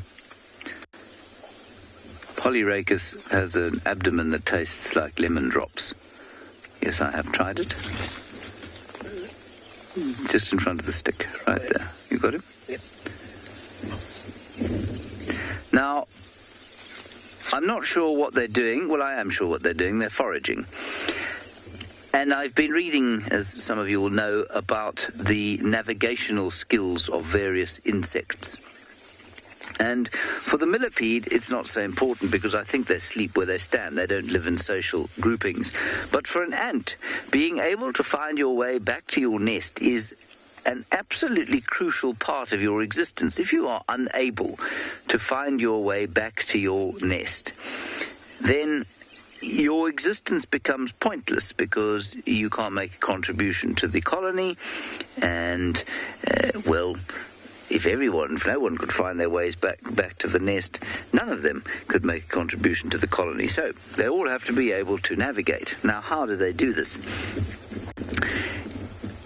It's all very well. We know, of course, that they are able to use polarized light to find direction. Now, that's remarkable in and of itself. They've got specially adapted cells on the tops of their compound eyes that allow them to discern the polarization of the light, and the polarization of the light changes according to the orientation that you are. The problem with that, though, of course, is that it changes with the sun moving over your head as well. So if it's pretty simple to follow polarized light if the sun is sitting in the same place all the time, but it isn't. It never is. And so you need a mechanism of measuring time as well in order to use polarized light for or the sun or the stars for some kind of navigation. And what is amazing is that both honeybees and these ants and probably quite a few other insects have got some kind of almost exact internal clock. It probably resets at sunrise or at sunset again, I'm not sure, but it's very exact, and it allows them to use polarized light and change the way they use the polarized light in accordance with where the sun is in the sky. Absolutely unbelievable, I think.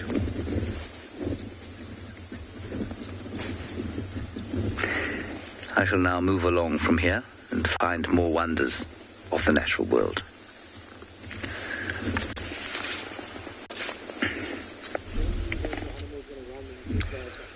We've repositioned a little bit and we've got a beautiful view of these cheetahs actually resting in a bit of shade. It's warming up very quickly and we are set to have a very hot day. So this female cheetah moved from the spot where she was resting last night with the youngsters. The youngsters have just spotted something. I can actually see some impalas far in the distance on the hillside behind us. Incredible how this youngster just picked up the movement all of a sudden, and I think I would have struggled to see it if it wasn't for the cheetahs. Jason, you're asking how far a cheetah can see. I think it's quite difficult to say exactly because it also depends on where they are and the vantage point they have, but their eyesight is much, much better than ours, and you can see those black lines on this youngster's face as it's moving. And Mom's also getting up a little bit, but those black lines there, it absorbs the light and takes away the glare from their eyes. And their eyes are quite big, so they rely a lot on their eyes. You can see that youngsters are just staring there in the distance. So they've got exceptional eyes and eyesight. Females just spotted the impalas there in the distance. So you're looking over her shoulder there. And as far as we know, they haven't eaten anything for quite a while. They were actually not seen yesterday afternoon because they moved through quite a dense area and we thought that they maybe caught something in there. But looking at her, oh look, she's up, and see the tension stretching, very, very skinny. So I don't think she's eaten anything. Yeah, she's very interested in those impalas. Just the body movement, you can see how her head's kind of down low and the way that she's walking. She's heading straight towards them. And the wind is blowing in her favor, blowing the scent towards us and away from those, from the impalas to the cheetahs. Stand by, Jason.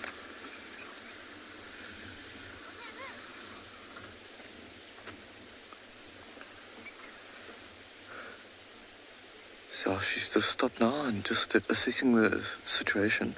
So there's quite a few thickets actually between her and the impalas, which is perfect for her, but she is crossing quite a big open area, so she has to be very careful. If she stops like this, it might be that one of the impalas have just picked their heads up and might be looking in this direction. See, the youngsters are slowly walking behind Mom, but they can see in her body language that she is ready to hunt. Oh, she's just changing direction a little bit. This just shows you that she's assessing the situation very nicely now.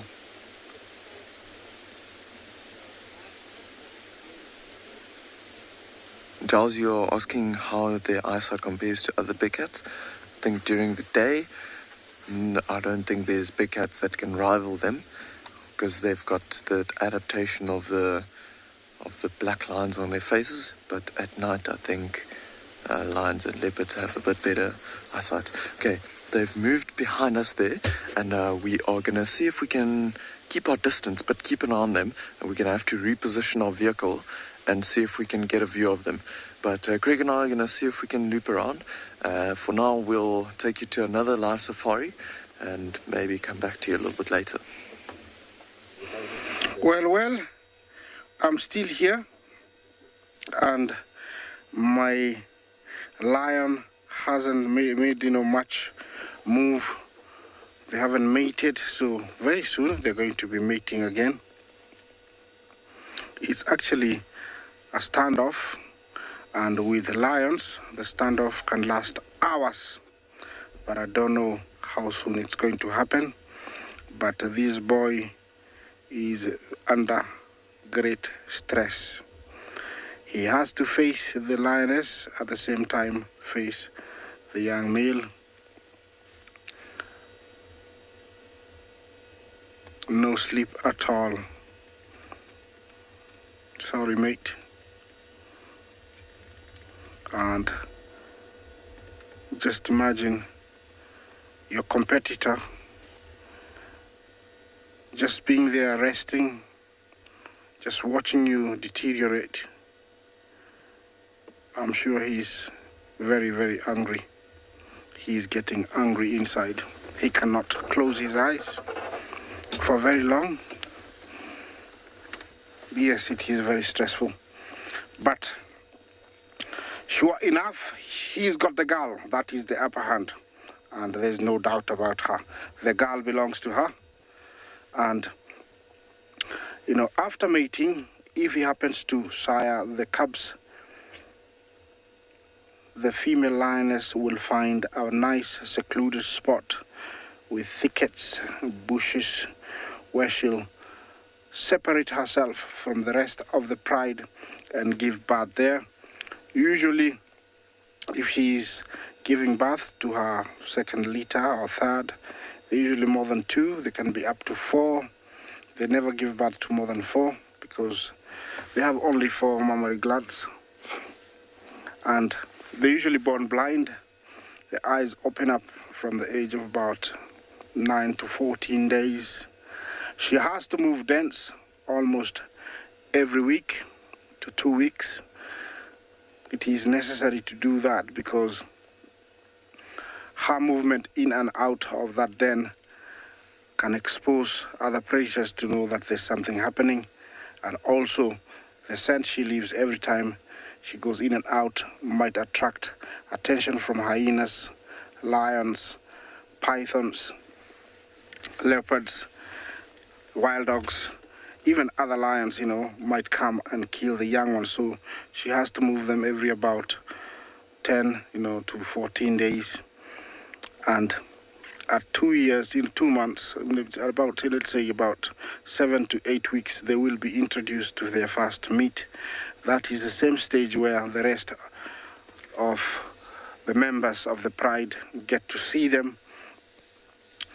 It's a very tense moment when the mother introduces, the cubs to the rest of the pride, because if they're old cubs, they tend to find new play toys, and they find them biting them, swatting them, and so she's usually very attentive to see, the reunion, and also they have to stay very close to her. Sometimes they are lucky; they will come. Another female would have given birth to the same time, so maybe there could be 8 or 6, and so they can play with one another, and they can easily follow their moms from the age of about 3 months. But always one female is left behind babysitting them while the others go ahead and find something to hunt or move an area. There's always a female that's gonna be left looking after the young ones. Females will reach maturity about the age of 3, 4. They are ready to mate. Sometimes, most of the time, they stick to the pride, and sometimes they break away if the pride is too big. For young males, at the age of around 3 years, they become too big. They become too dominant to the females, especially when the male is not around. They eat as much as a fully grown lioness, so they become immediate competitors and enemies to the females and male, and that is the time when they are kicked off. They are chased off. Male and the females join efforts and just chase him away. Look at him. What is going to happen? Look at this. I'm just loving the courage with this guy. He's like, I'm going to get her. He's not going directly, but the angle is still trying to get close to her. Yeah, you can tell how alert he is.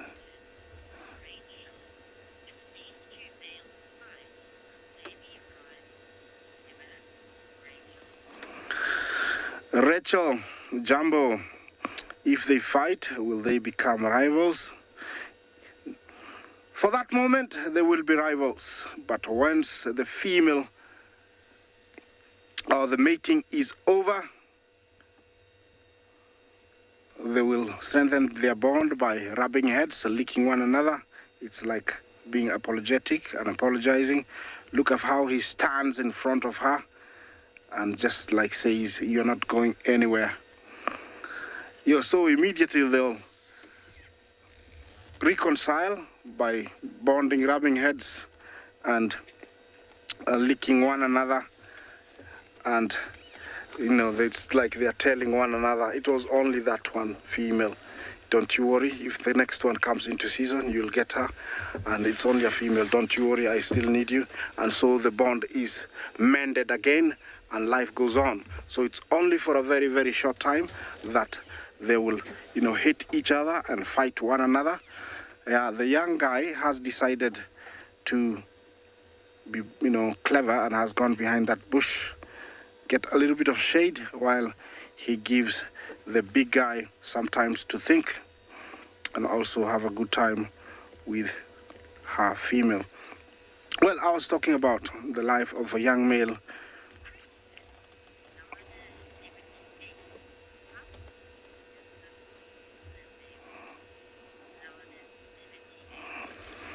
Lana, 78. How old is this older male? He's called Olalashe, which in Maasai means a friend. How old is he? By looking at him, I would say he's approximately about 8 years. I would give him. Maybe plus 8 years, I would say. He's about that. Olalashe is under a lot of pressure. I'm just feeling sorry for him because, can you imagine being in this situation? I don't want to imagine. Yeah, I want to be in control. But over here, he's in control only for this time. But things can change very, very fast. Either the female will wait when he's sleeping and just break away and run towards the other female, which could be a sort of a drama, or the other young male lion will just come storming in and a fight will break out. Well, I was talking about young lions, and one time they are kicked out. They usually are lucky if they were born together with another male or 2 or 3, because when they break away, they normally hunt for themselves, and because they're already too clumsy, big, and almost the same size of lionesses, they'll want to get bigger, so they hunt slower and bigger game like giraffe, buffalo, young hippo, because they're too heavy. But if they come across zebra or wildebeest, they will hunt, and they will accumulate fat and get big for about a period of 2 years, and when they're 5 is when they really become intimidating and ready to take over. I'm gonna change locations, but I'm gonna come back here maybe in a few minutes, and while I do that, let me take you to another different location.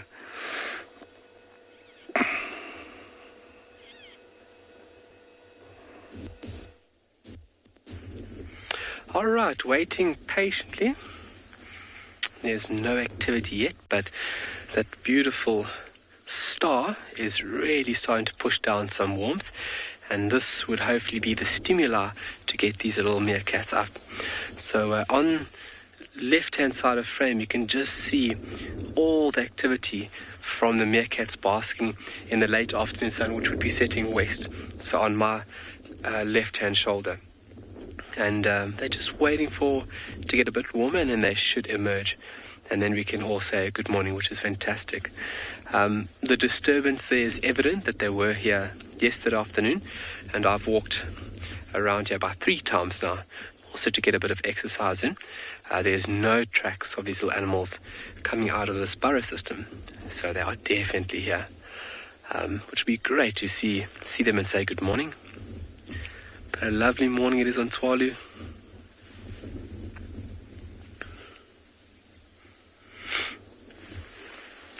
Oh, polar runner, what are the trees surrounding me? Okay, so Glenn can focus on this one over here that I'm pointing to over here. We can see this tree here is, I just want to get too close, is unmistakable.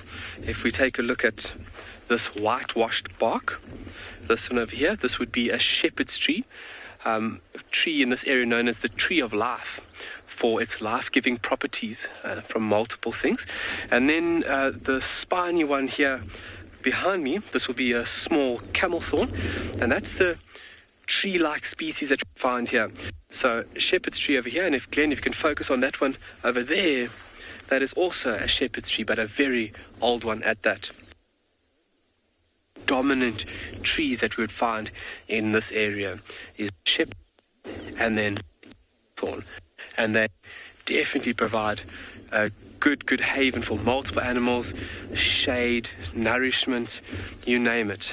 They provide multiple aspects to the environment, which is fantastic. So when we get up a bit further west, we'll definitely tap into some other beautiful trees that we have on Tswalu. There's 1 or 2 trees that occur in the mountains, Namakwa rock fig, and hence the name rock fig, that only grows within the rocky habitats of Tswalu. Oh, Bridget, what animals would feed off these trees?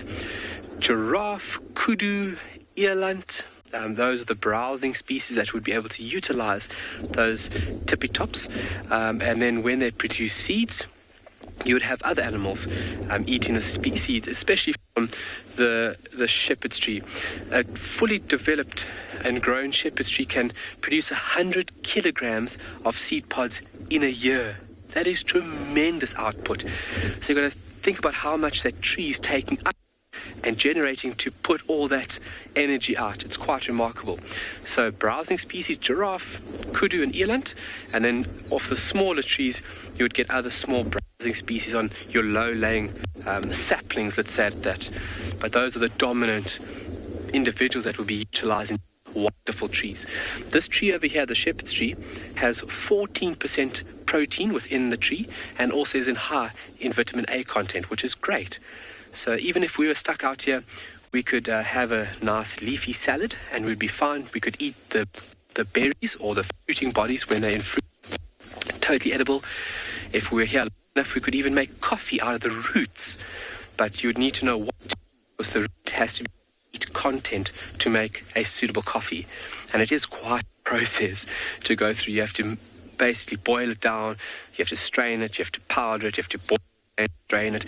It's quite a lengthy process to make a nice cup of coffee, but a really remarkable tree, and that's why it's got that name, Tree of Life, because it would have been a life-giving asset to the early inhabitants, the San people within this area, which we do have sites where these true inhabitants of Southern Africa were actually roaming around on this land. So I touch the sand and I get electrified. Touching the sand, I'm touching sand that early inhabitants, the true inhabitants of Southern Africa, were walking on, barefoot, braving the elements, making life out here. How in our modern age, how do you do that? How do you make life out here in this stuff? You know, battling with the heat, battling with predators, battling with disease, insects, you name it. It is really remarkable, something that is truly stimulating for me, but a very important tree, the shepherd's tree within this area. And also just the shade.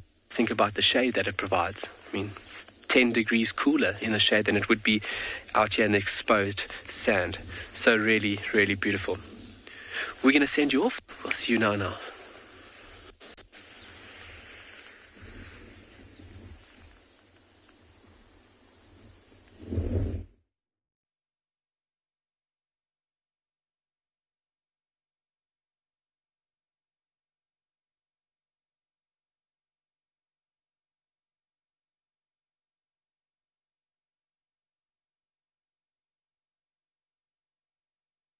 lion, and I'm trying to find out something else around this area. Is where the female with the cubs are, but while I look for them, I'd like to share this view of the elephants that I have here. I'm going to turn the vehicle quickly. It's really beautiful. They're coming towards us, but quite at a distance. It's always nice to get the perspective of how far they are and what they're doing. Look at them over there. I don't know if you can see them over there. They're all coming towards us. It's really, really nice. Look at that. That nice setting. All spread out. Looks like they're coming towards the forest. That is cooler for them. Yeah, remember, continue talking to us. Hashtag Wild Earth. Questions and comments are very, very welcome. It is warming up. I've shaded my jacket that I had on, and it is actually still warming up. Even you can tell the elephants are flapping their ears. That is to cool off, because the ears contain a lot of veins very close to the surface of the skin. And by fanning the ears, they cool off the blood that goes and passes by there. A fully grown elephant has got about 200 liters of blood. That is a lot of blood, my friend. And it can go through there, the ears, they say, in about 20 minutes.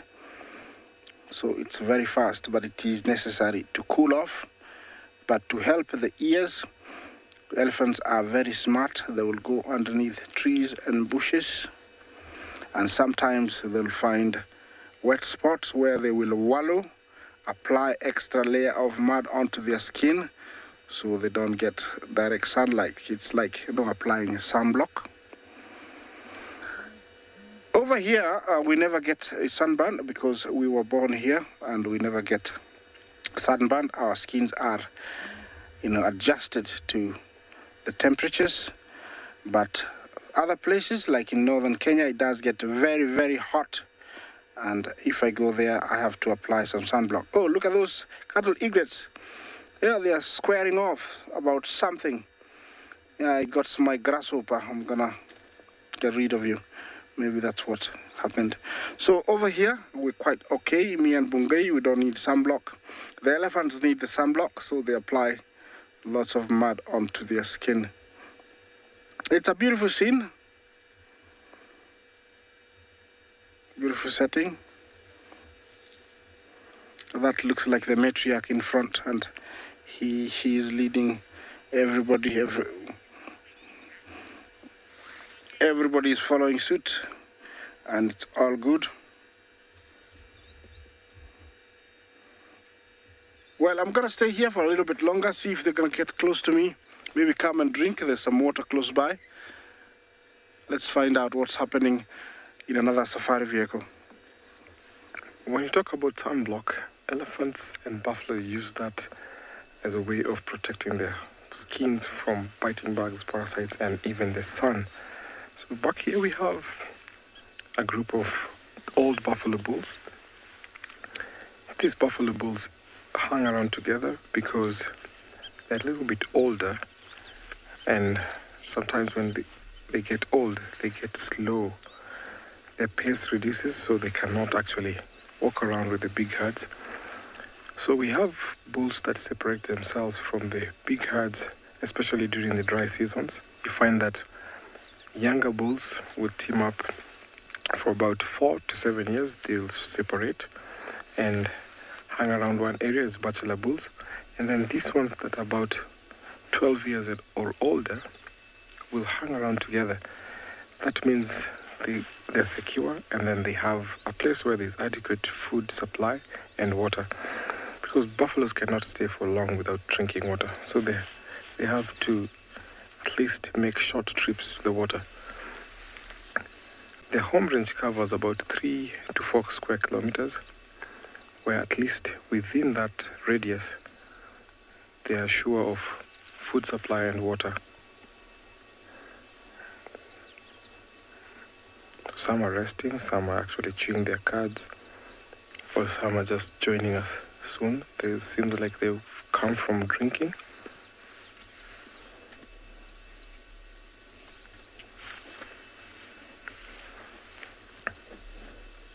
Oxpeckers doing their daily job, cleaning. One has just landed on his back.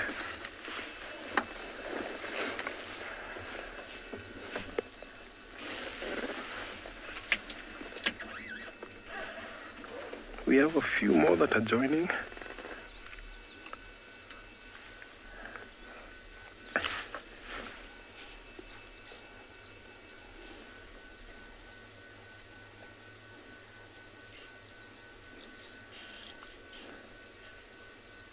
These bulls will stay together for a long time, and sometimes when the herds come in around this home range, they will mix up, at least mate with some of the females and then carry on.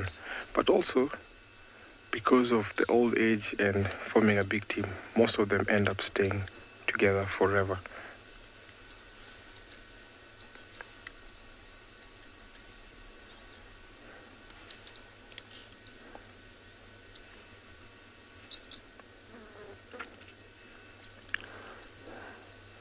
Is urinating there. Sometimes when they're not happy, they'll do the same, but this is a routine that they do also often when they're walking within their home ranges.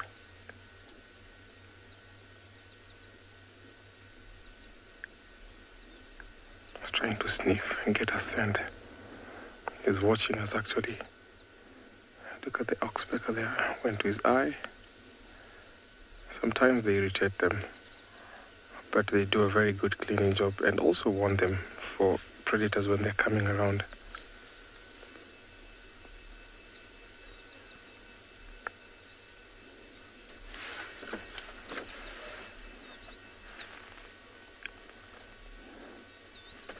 You can see on his belly, he's lost fur. So when they go to a mud roll, that will be super helpful to protect that patch of where they've lost skin hair. So I'm still going to hang around with this herd as we take you over to another safari vehicle.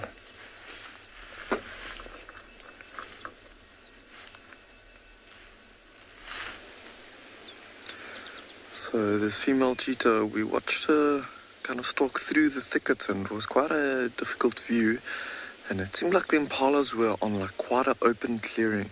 And I think they were going to spot her pretty easily, and that's why she chose to rather remain in the thickets, and she's lie down here in the shade and come down into a denser area. And I think it's her just waiting for the impalas to move to a better spot for her to potentially hunt. So she keeps on looking over in that direction. And they're actually grooming each other a little bit. So I think she's just being very patient, quite an experienced mother. It's getting nice and hot, so there's a nice cool breeze blowing, and I can imagine in the shade there it must be nice and comfy for them as well. See the two youngsters lying on the left and the right hand side of mom, and the female in the middle there. Got a bit of grooming happening. She's closing eyes a little bit, so I think while it's heating up quite a bit, they are really gonna try to settle down for a bit as they've moved quite a distance this morning. You can see the youngster that's closest to us grooming there.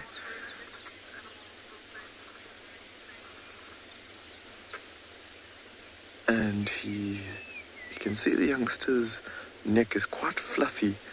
It shows us which ones are the cubs and which one is mom. The size difference obviously as well. For the first 3 months, these two youngsters would have been hidden away, and their whole body would have been covered in that long white fur that slowly disappears over time, and the fluff behind their heads is kind of the remnants of that. Youngsters getting bitten a little bit there by some insect or parasites or so. Just trying to groom around that spot. How beautiful is this female?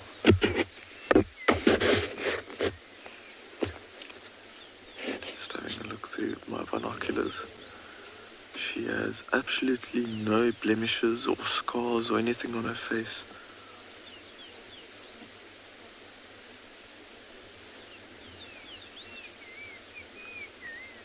Might just be me, but and the angle that we're looking from,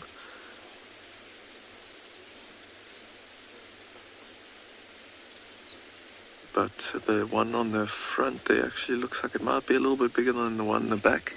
JP, you were asking how big the territory is of, I guess, like cheetahs in general.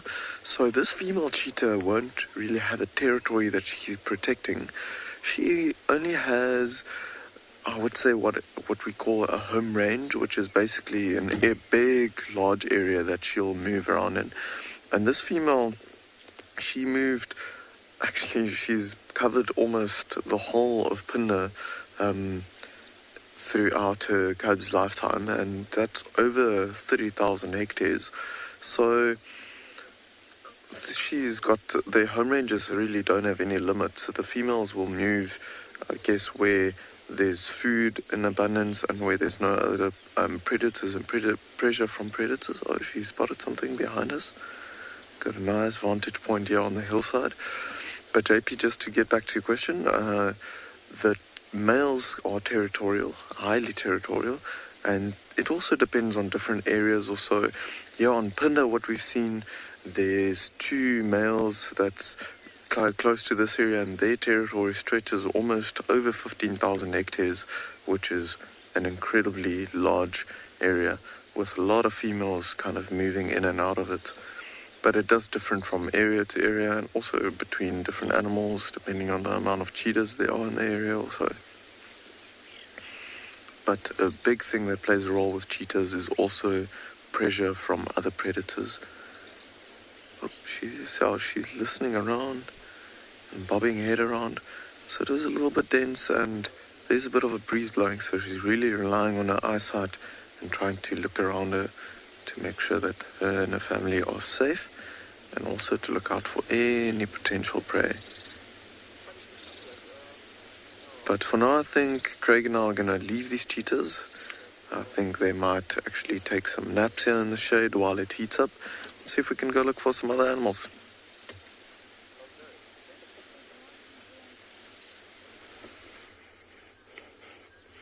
Good morning from Tswalu. We have got emergence. Somebody has come out to say good morning to us.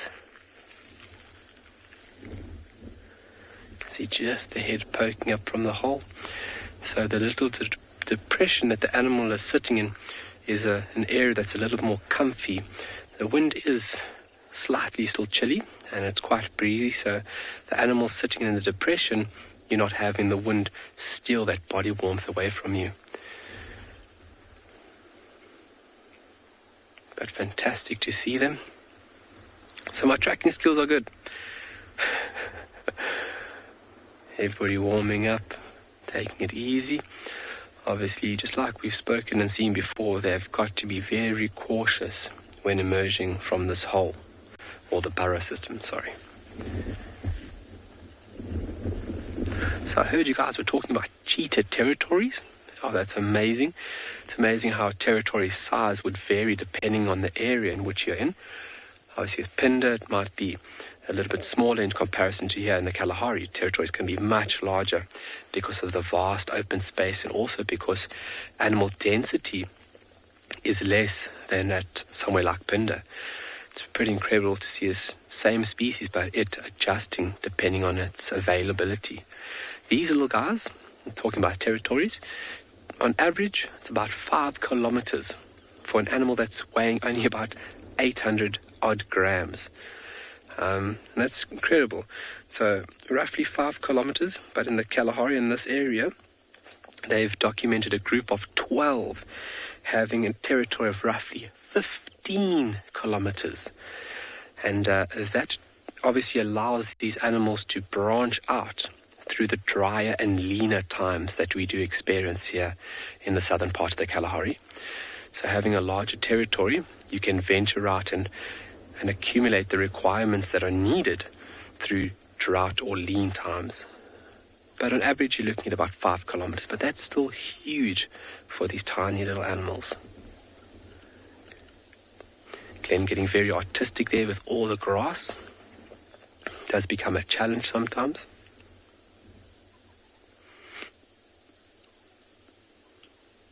Good morning.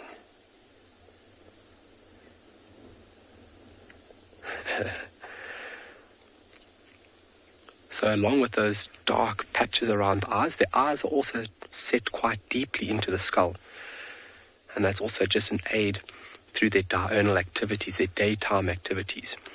So if you have the eyes set quite deep in the socket, it creates a little bit of a shadow along with that dark eye ring that are working somewhat like sunglasses. It's just absorbing the light.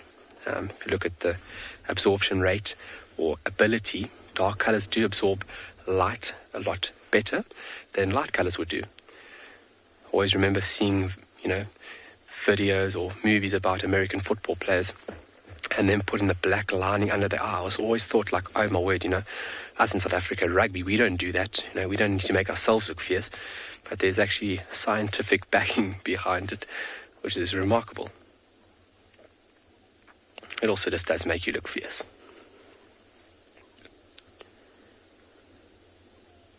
So sunbathing and grooming would be the order. We're going to send you off to another location. We'll hold out for you guys here, and we'll see you shortly.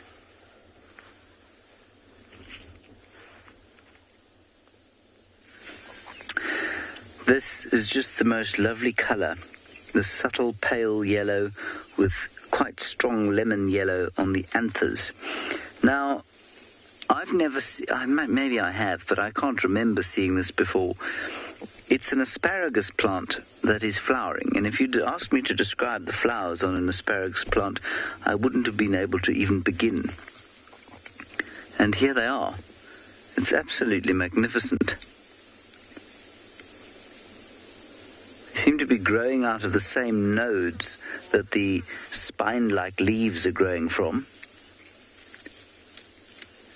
And they're so subtle. They're perfect little arrangements of 6 petals. I'm assuming they're petals. There might be sepals. There might not be petals.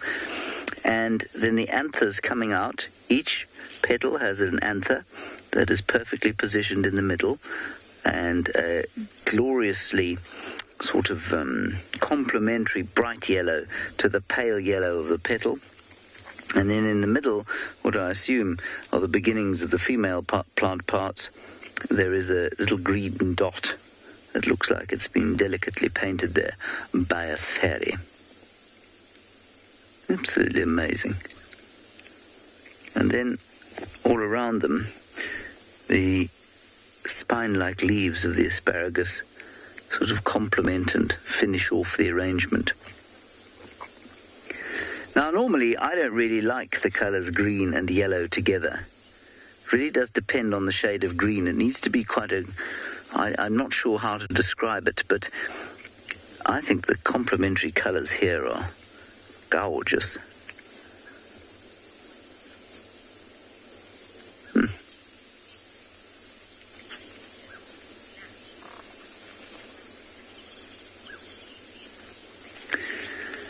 Zach, you're wondering the difference between a petal and a settle.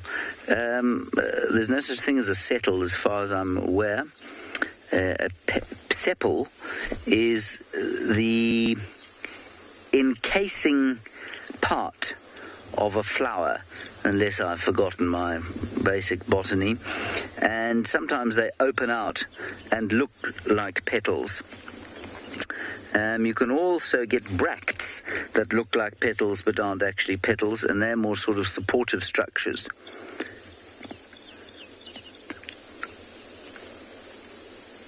It would be easier to do it on a little sort of diagram.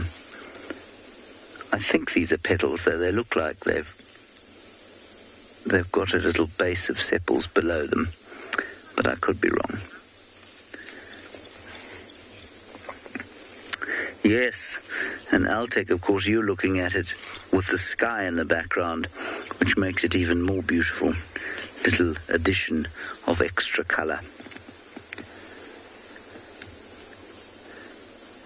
must say, I think quite a lot in colours. I don't know if how many of you do, but, if I hear a nice piece of music, my mind automatically creates a colour for it. And that somebody should, like me, who is so utterly talentless with art, should have such a strong colour affinity. I don't know why that should be the case. I don't think it's very sophisticated, mind, but I definitely like nice combinations of colours. And so we shall go and see if we can find some other nice combinations of colours.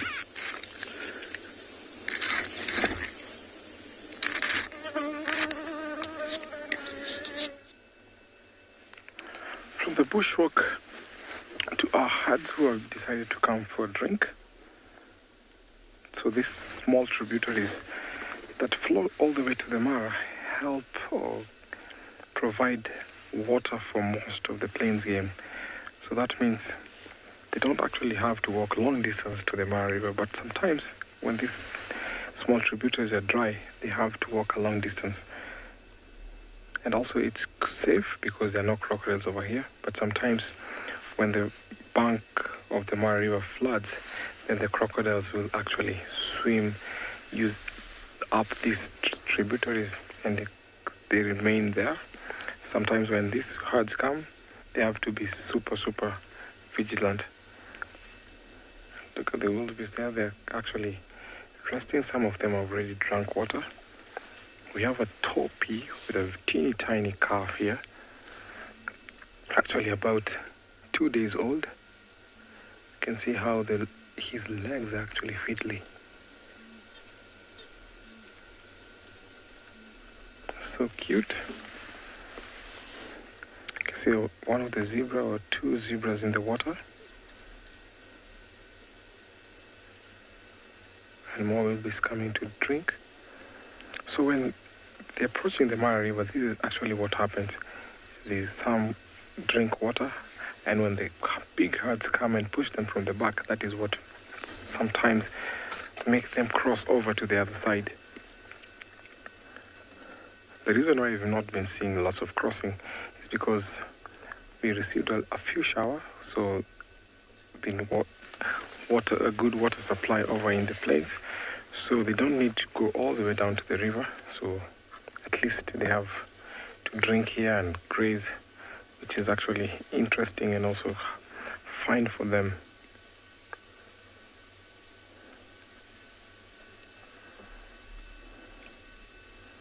On a good go, sometimes these zebras can be on drinking spree for up to about 2 minutes without even raising their heads. I've watched them drinking, and it was really wonderful to see how they keep on going without even raising their heads.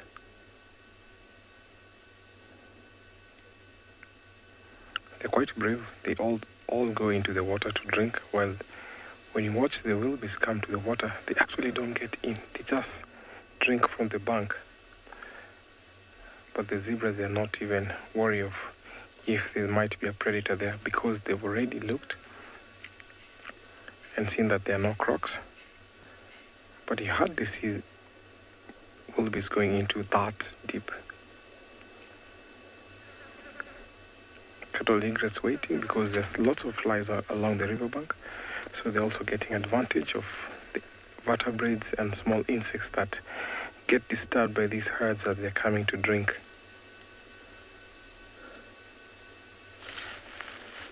Some of these herds are not quite sure if there are crocodiles in here, so they're taking their time. No one wants to take a chance to get trapped in a crocodile's mouth.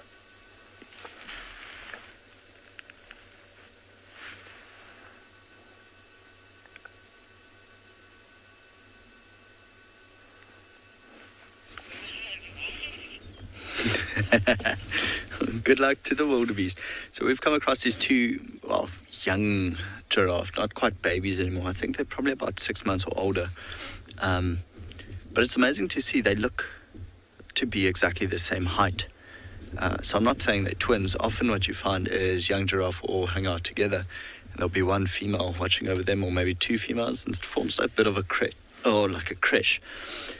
But you can actually see the one on the left is a little bit of a different color, a little bit paler than the one on the right. The one on the right has now probably heard or seen something that's distracting its attention. You can see both ears focused forward, but still chewing on its cud. And weirdly enough, they were eating magic guarri, which I can promise you now, it's not the best tree out here. It contains a lot of tannin, so very, very bitter. But they are such awesome animals to watch. I love how fluffy the horns are on top, the ossicones, when they're young. For now, I can't see an adult in the immediate vicinity, but very likely they know exactly where the mom is, or one of the mothers would be. Love how they walk, so slow motion. We were joking about it the other day, saying, how cool would it be if you could have a pet baby giraffe and definitely take it to the bar with you? Be one of those friends you could actually just put your arm around. I think probably a baby giraffe is taller than I am. It looks like they're moving a little bit forward, so I'm going to do the same. See if we can catch them on the other side. Odie and I had an interesting morning. We found tracks of the lioness and her two youngsters. And I got very excited and I tried to turn around and got us completely stuck. And it took us the better half of an hour to get unstuck, dig underneath the tires, try jack ourselves up, put some rocks and sticks, and so yeah. Then we lost the tracks of the lioness and the youngsters. They looked like they were heading towards the Timbavati, so I think we might go there again this afternoon.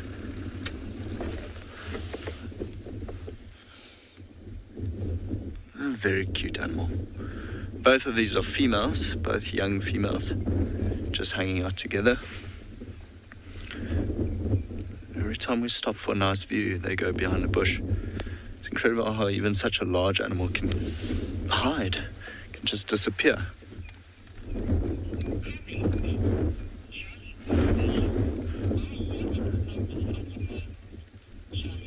Jolly Whiskey, also loving its fuzzy ossicones, fluffy ossicones. Actually, I spotted the mom now, finally.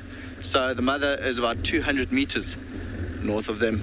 Jolly Whiskey, I absolutely agree with you. It's one of the cutest things ever. And of course, when they are even younger than this, the ossicones are even fluffier. I think I'm going to stick with these two rather than go towards the mother. Still moving. They're actually going towards the mom, towards the older female, slowly but surely.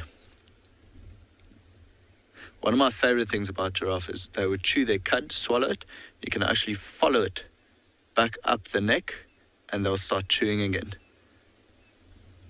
Four-chambered stomachs, getting the most out of their food. I was waiting for the one on the right to do it again.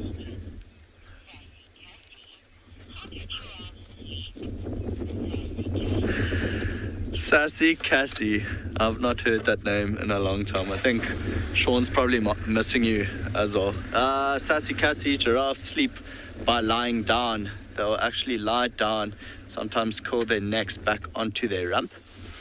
Not for very long though. As you can imagine, they are very, very vulnerable when they do sleep. It's a big animal and heavy animal to try stand up. So they'll only probably sleep for 15 to 20 minutes at a time and maybe spend 3 hours a day, if even that, sleeping. So not too much. Odie, let me try reverse again. Looks like they both just stopped there. Mom's actually keeping a good eye on them. She's looking this way.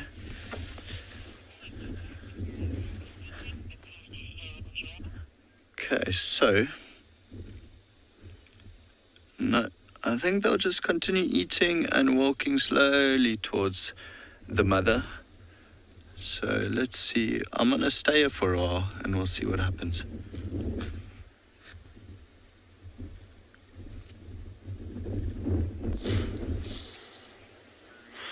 Well, we also have a giraffe, and it seems to be the only animal that wants to stick around and show themselves here on Pridelands, but not for very long, because they're about to disappear over the ridge and onto the other side. My name is Taylor McCurdy, and on camera with me, as usual, is Sebastian Rombi.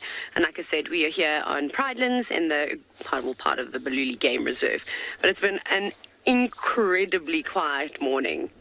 Like, really. We've seen some lion tracks, but unfortunately they disappeared into an area, and with all the rain, we haven't been able to off-road. I think we're going to get another view of the giraffe, I'm afraid. It's going to be tough. They're about to, like I said, just head over a ridge, and the signal from where we are now just deteriorates. That's the word, right? Quite so. Stay here. Well, hopefully they do stay here.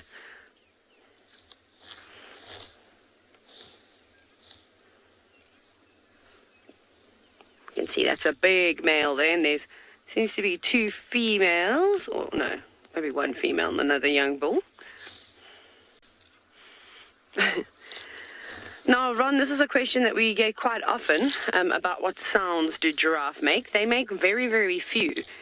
The only sound I've ever heard a giraffe make is a strange, I'm going to do a terrible demonstration of it, but it was basically a... And I did it at a leopard once, and I didn't even know that the leopard was there sitting up on a termite mound. I have told the story many a time. So that is the only sound I've ever heard a giraffe make.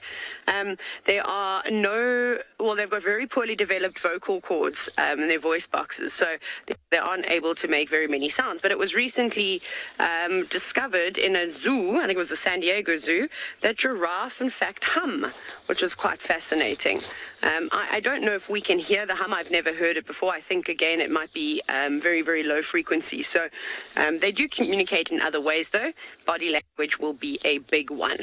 So they're trying to gallivant now over all of these basalt rocks, which could be quite tricky. It must be very slippery walking up there.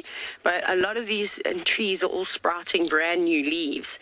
So from the knob thorns to the varying acacia species, the wisterias, they're all very tasty leaves, and that's what the giraffe are going for now. So they are trying to get into those sort of difficult places, but luckily they are able to stretch well above the branches, especially these smaller shrubs, and get those nice, tasty, delicious new leaves. But like I said, off they go over the ridge, I'm afraid. So that is the last of our view of the giraffe, just the three of them. There have been quite a few of them around on the reserve, hanging around Eco Training Camp. But I don't know, I suppose with all the rain that we've had, all the animals have decided to move to different areas.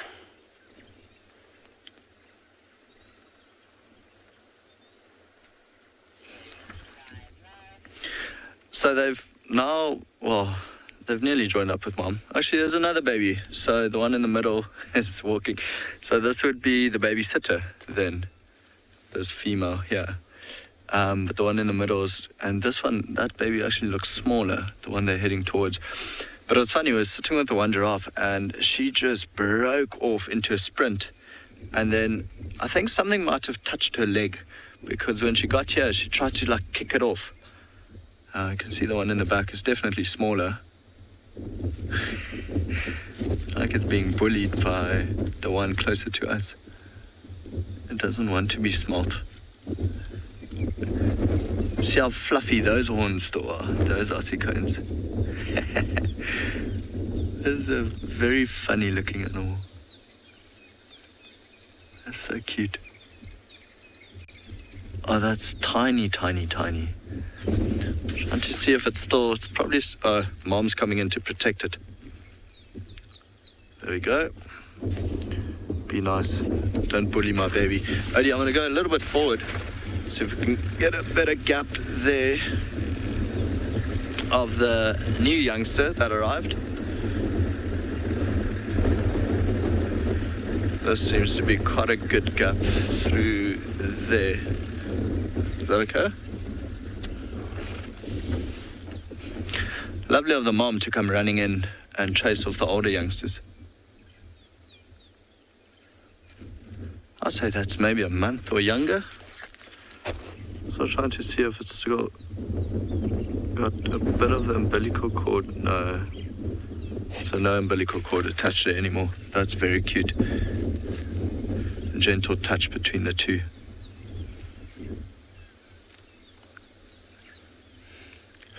So actually, it's quite amazing to see how small it is compared to the mother. Its head doesn't even pop out over her back yet. It's going to roll back slowly. There we go. Must feel very safe there. Still below the ramp. So this one wouldn't venture as far from the mom just yet, like the other two. But I think she's on babysitting duty, so she's running the creche for today. Of course, it counts in her favor being so tall, so she'd be able to see any predators walking into the area. Like I said, if I was any animal out here, my best friend would be a giraffe. And there we go. Just disappearing behind the bushes again.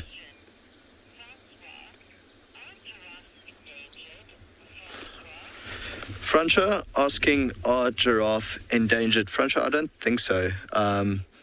You know, we've got plenty giraffe around here. And it's the one thing we did Sean and I actually went into the Kruger the other day. And just the amount of giraffe we saw while driving through, it was absolutely amazing. There are, I know, two subspecies are critically endangered, but I think as a whole, the ones we get here aren't really endangered. Yeah, sorry, Francia, but no, I don't think so. I know of two subspecies being critically endangered. I think the ones we see are not so much. Here's the mom again. She's quickly having a poo, and the baby will follow.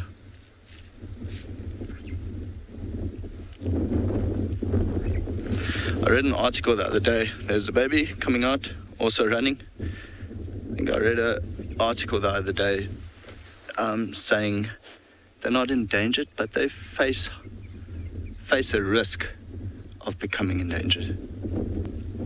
You know, I see that other older youngster coming towards us. I like the way that when they walk, they're very aware of where they're looking around. Like this one's trying to sniff something.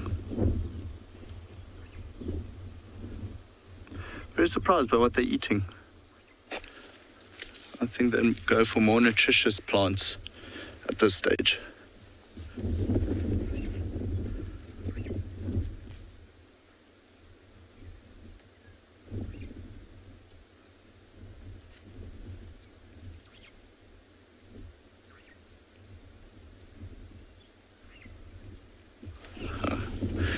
Okay, we're going to let them be, let them feed, and then continue on. We might go past a watering hole in the east, see if anything's coming to drink. It is heating up quite a bit now, so we'll let the giraffe be.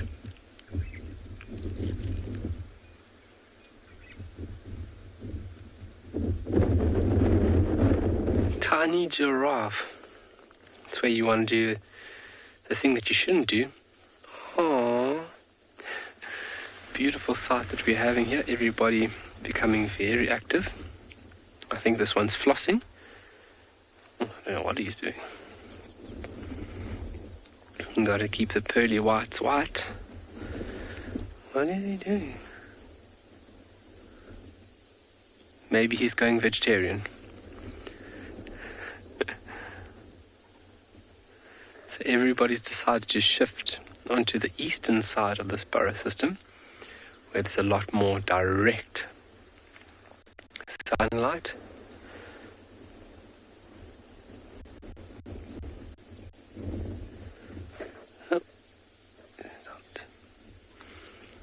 But it should be in the next few minutes. There's a bit of stretching going on, and then somebody taking that role very seriously, ensuring the safety of the colony.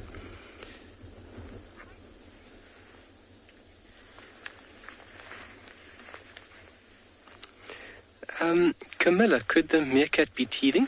That individual is a little bit old to be teething, so that individual would have gone through its younger set of teeth. It's definitely presented with its adult teeth at this stage. There could just be, could have just been interested, maybe it was actually smelling something and then wanting to bite it. But teething, very unlikely at this stage of these subadults. Can you see the tail again? But nice question. Very nice question there.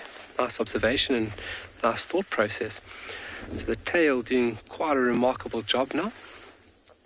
How these little animals get to stand upright.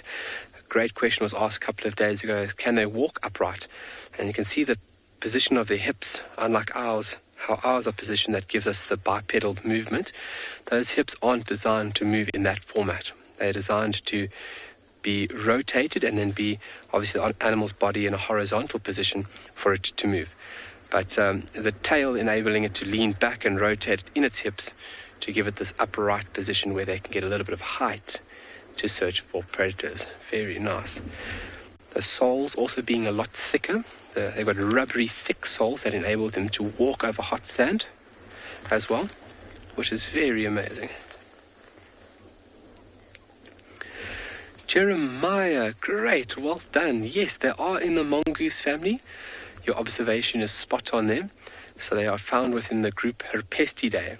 And all these individuals within this Herpestidae group have a specialized anal gland that is used for scent marking. So they scent mark everything. While they're moving around, scent marking is also done a lot more frequently by males. You'll find they scent mark trees, they scent mark rocks, they even scent mark each other, believe it or not. They feel so strongly about this. But yes, a specialized anal gland that is used for scent marking, which is presented within this Herpestidae group. Nice observation there. Well done. But this chap standing proud and ensuring that he is doing his role. This role is also played out more by males within the colony, and that will be shifted. So there's a labor of division within this group. Sorry, how do you tell if it's a male or female? So let's just, can Glenn get a little bit closer for us there? Oh, wrong position. So Tori, on the belly, you would find mammary glands on the belly itself. There we go. So this one over here, you can see the mammary glands, or the nipples, sorry, presented on the belly. As in where males, you would be able to see something between the legs there. And you can see on this individual that there's nothing between the legs. So this is actually a female that's just busy doing a little bit of, let's say, surveying duties. So they've got 6 nipples on the tummy, as in where a male's got a very prominent package between the legs, which is very easily visible. So definitely a female, that one. Oh, looks like they're going to be moving off. Let's take a look. Looks like they're playing musical chairs this morning. They've gone back to the other side of the burrow. Yeah, but this is just ensuring that nothing sneaks up from the other side of the burrow system. And so them shifting backwards and forwards like that is very important for safety. But a lovely view there. Little camel thorn in view. You can see on the right-hand side of the picture that bark is unmistakable. So we looked at the bark of shepherd's tree being white, and that bark there being very fragmented, which is very easy. In the middle, Glenn's giving us a great view. This is a very young a very young camel thorn, but bark playing a very important role. Some bark can be fire resistant, but this protects the tree from various elements, and it's protecting a vital layer, basically the conducting tissue of the tree called the cambium layer, that transports nutrients and water via the leaves and as well as the roots. A very important function, and it is all dead, that outer layer. Majority of the tree is carbon, obviously extracted from the atmosphere, and it's able to break up that carbon molecule. They put carbon down as their structure, and they release the beautiful oxygen that we breathe as a byproduct. Very important function. If you think about that air, it's all from the biological processes of other organisms, and one of the most important biological processes at that. A large majority is also produced from the oceans, from tiny, tiny little microscopic plants called phytoplankton. Phyto referring it to plant, and plankton, from Greek terminology, means to drift and wander. But a very amazing biological process at that. Without that, we wouldn't be here. Or maybe would be. Maybe would have some other form of apparatus to ensure our extraction of the viable elements. But those little meerkats are on the other side. We're going to give you a beautiful view of the landscape. Very vast, very open. You can see for days here at Tswalu. Oh, look at that. I can see into tomorrow almost. I'm only joking. But a wonderful day. Starting to warm up, so these meerkats will be moving off shortly. So we're going to send you off to another location.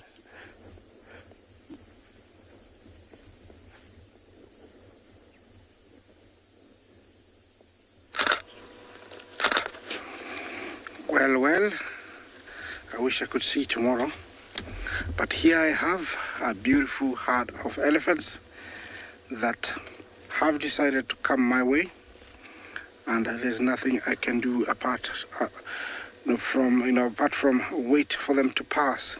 It's a very big herd of elephants, maybe plus minus 50, all a mixture of different ages, half-growns, fully growns, adults, males, even some bulls.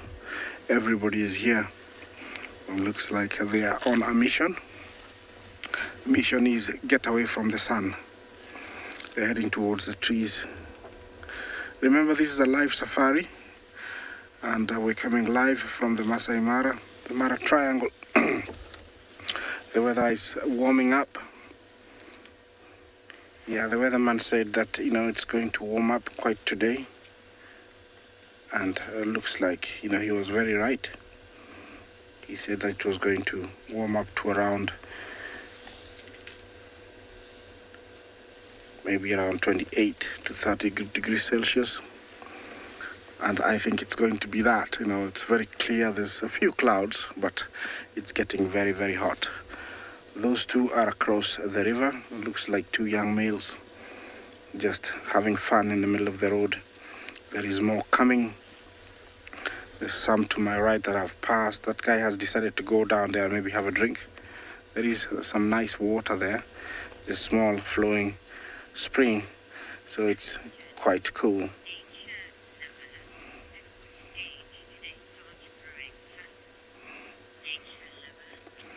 Nature lover Jumbo. At about just over a year, they start growing tusks. That's when you start seeing tusks. Just over a year is when you start seeing tusks. Before that, they just tuskless. Those two look like boys, and very much like boys when they have free time is invent whatever kind of game it's on their mind. And for these two young guys, they are playing, pushing and using tusk to poke one another is the kind of game they have. Looks like the one to the right slightly older, maybe by some months. Sometimes these kind of games and conflicts at this young age will help them reduce conflict in the future, because they have an amazing capacity to remember incidents and moments like this and know that whoever it is, Jake or David, is much stronger than me, so they will not fight in the future. Yeah, looks like it's gonna go on for a little bit. I'm gonna wait for all the elephants to pass through here Already about maybe 12 have gone past, but more are coming. So I'm going to stay here and see what's going to happen.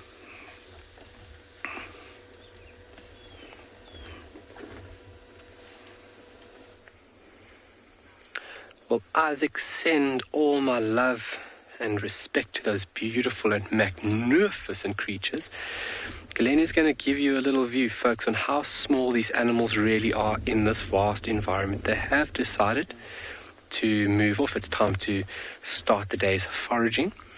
And I just want you folks to focus on those little tails. So not only used as propping tools, but look how they are erect, like little aerials. So use as a visual representative that when they're moving through the long undergrowth of the grassy environment, that members will focus on the tail to visually pinpoint where other members are. I could hear their tummies growling from here. So they are hungry.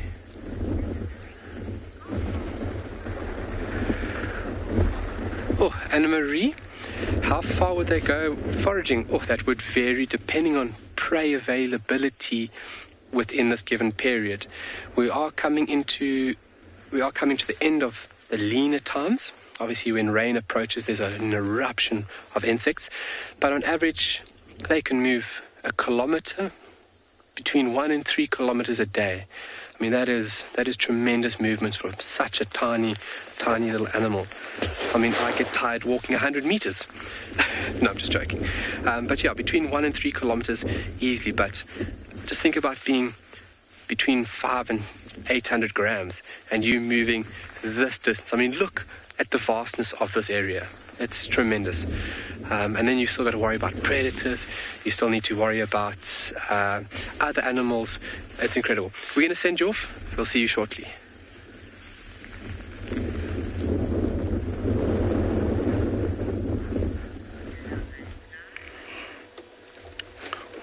Well, the first group has sort of wandered off peacefully. No incidents, no intimidation to me. And now the second bunch is on their way. I have learned that they love this bridge. They use it. I don't know before this what they used to do, but to my left and to my right there's a stream, but it's rather deep, and I think it is very wise for them to learn that there's a bridge they come across. So whenever you find yourself here, or whenever I find myself here, from 8:30 almost to 11 o'clock, if you stop here, you will pick up a good 10 to 20 different herds of elephants, each amounting to around 10 to 30 coming through here. You can see there is another one queuing at the back coming. So this is the path they take. And for some reason, the soon they cross, they normally turn right. This is a female I know, one tusk, and she's normally not very friendly. I hope she's in the mood today to tolerate me, but I'm going to be very alert with her. She's normally not very friendly with our Land Rover. And not only us, but other vehicles. I don't know if she's gonna turn there. Yes, please go to your right. Yes, thank you very much. She has turned to the right, and now I can breathe a little bit better. Yeah, she's normally not very friendly, I know her, but everybody else usually is very friendly. I don't know what we did to her, but maybe somebody in a green Land Cruiser that smells like diesel, although all of them have got diesel. Maybe really annoyed her. Maybe she drove too fast towards her, and she remembers that. So she doesn't really like the smell of diesel and green vehicles, although I don't think she sees color. Every time they get to that bridge, they normally stop, and it's like a lap of honor they do there. They just stop and face to the right slightly and then continue on. This is typical of them, when they get here. This is the second herd, and they're about 1, 2, 3, 4, 5, 6, 7, 8, 9. There are 9 of them that has gone past. I don't know if another one went past earlier on. That is a bull. There's a young one, maybe around 15. He's doing very well. He's going to be a very big one. And now there comes another big herd behind there. Everybody is making their rounds, and looks like this section of the crossing, they just love the road. They just walk on the road. I'm sure it feels nice on their toes, on their feet. Yeah, remember that elephants are very, very quiet, and they look like they walk on their tippy toes because you never hear them make any sound. And it's the heaviest of all land animals actually walks on its toes. A large part under the toes helps to carry the weight and cushions the foot like the bottom of tennis shoe. Yeah, so they have these muscles that cushion the whole body, making it absorbing all the sound and the weight, making them really, really quiet. Yeah, he's walking alone, so he's being very cautious. Ears alert, all spread out, and walking slightly faster. I'm sure he's gonna try and pick up or catch up with the rest of the herd. There he is.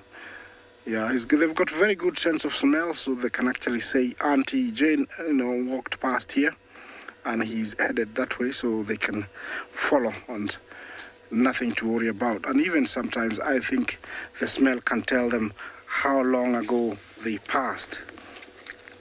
So, actually the scent, maybe it's very, very strong. They can say this was about 5 minutes ago, 2 minutes ago. So there's nothing to worry. They'll right, if I run at 10 kilometers an hour, I'll catch up with them, or he knows they'll stop at a certain tree that is ahead. So we'll catch up. Here comes the third herd.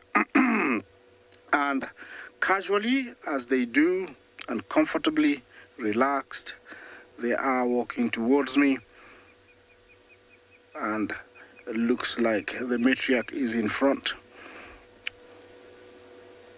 Here, everything in mind is go past this area, and maybe towards the trees where they will find different kind of tree, plus water, plus cover to keep them going throughout the rest of the day. I don't know how long they learned that, there was a bridge here. Yeah, I don't know how long ago and how long it took them to learn that, they can go through here easily rather than go through bushes and go around a long way to my left. I don't know how long ago they learned, but I have learned that they love this section, and also I have learned to wait for them, because it's really cool. I think he's a male, sorry, I mistook him for a female, has heard me and sent a message that, there is a human being ahead, and they all stopped. I don't know for how long they're gonna stop, but it's a good time for the little one to have a drink. You can see that. Taking advantage of that moment to have a drink. That's cool. I will take full advantage of, that. Yeah, that is where they used to go around. They used to come around that area. That's the historical path. It's rather rough, deep, and you only see them come out. I've never walked there. So they've learned this track is quite great, so they are using it. Well, I'm hoping that these guys are gonna come through, and once they come, I'll be able also to cross and continue. But because they have decided to stop across the other side, I'm gonna stay here for a little bit longer until they come across. And while I do that, let's see what else we can show you. Copper dung beetle that is actually building his little ball, and he's trying to round it up. Craig and I are actually sitting right next to it on the road. He's on the move. There he's going. He's going towards. See if we can get everything out of the way.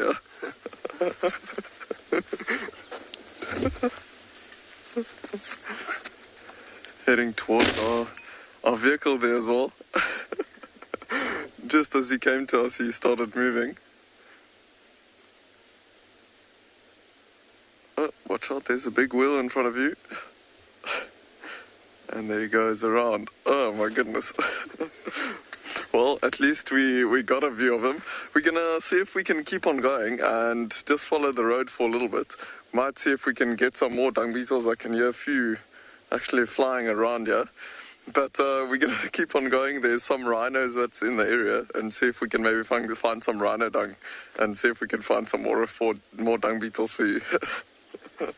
From the rhinos and the dung beetles, we are here in the Mara where we have our vulture committee, who looks like most of them have already been full, while others are still on the carcass.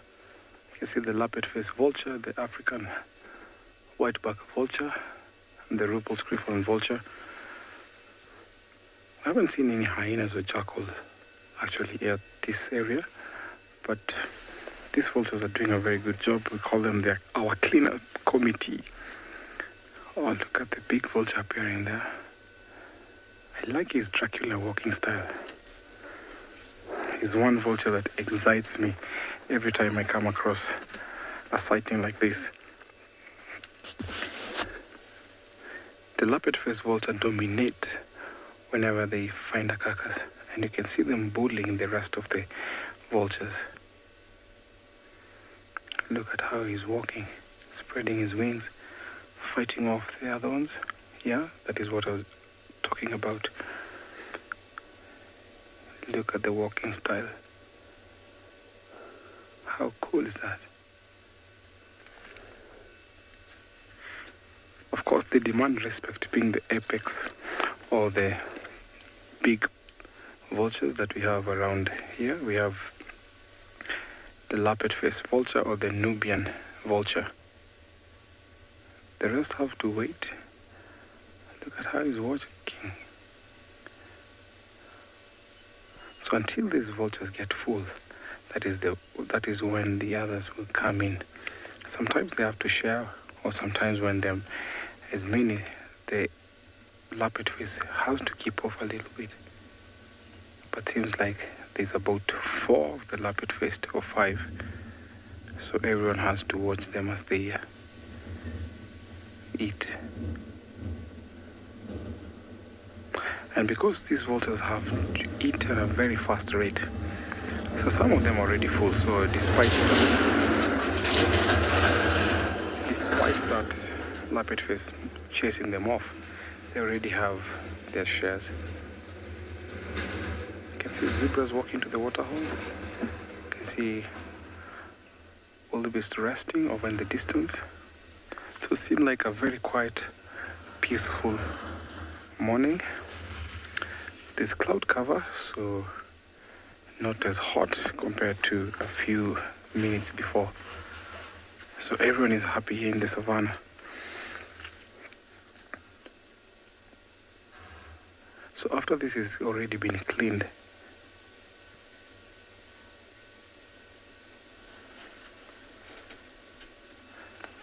indeed they're super huge. And one thing that always excites me when I come across such a sighting, I will like how they interact with the other vultures.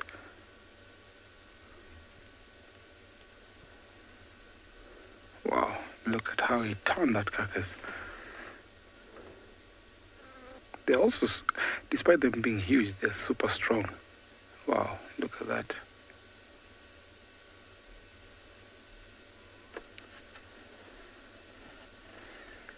They also have very thick, big bills.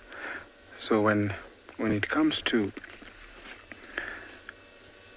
the pecking order, they'll be the first one to be on a carcass, because those thick bills help them or enable them to pierce through the animal's skin.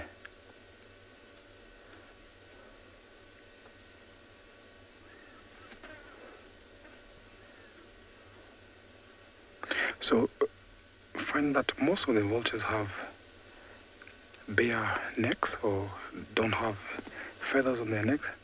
It also enables them to dry fast as soon as they get into a carcass. You find sometimes they get their heads inside the carcass, and that is super helpful when they're drying off, which is another way of a behavior that we witness in these vultures. As I sit here watching these Lapet-Fest vultures taking turns to feed, let's take you over to another safari vehicle.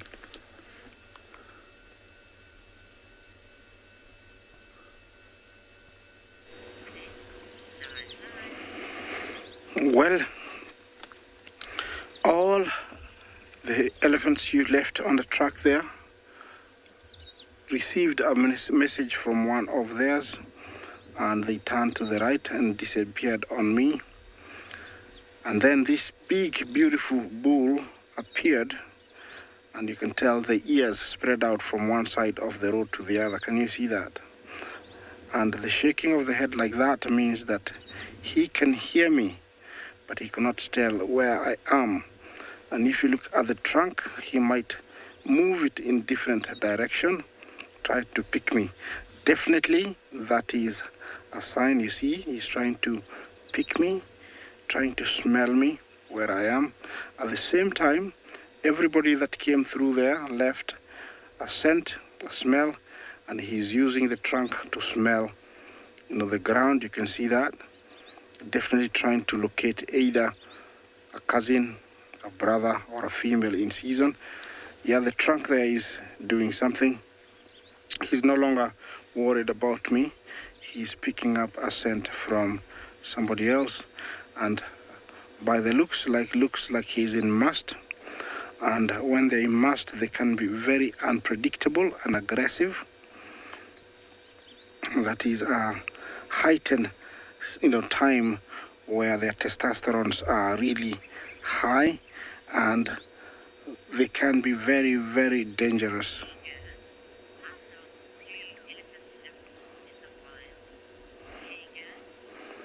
Heiga, Jumbo, how long do elephants live for in the wild? They can live for over 60 years. Very much like humans.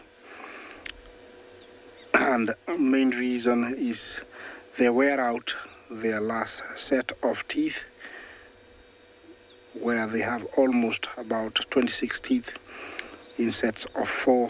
And when they wear out the last one, that's when they starve, to death.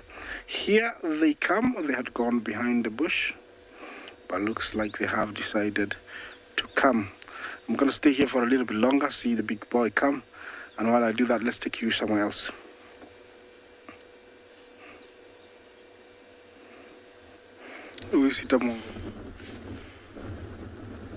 Well, we have to play the patience game now here at Pridelands because we found something really, really interesting.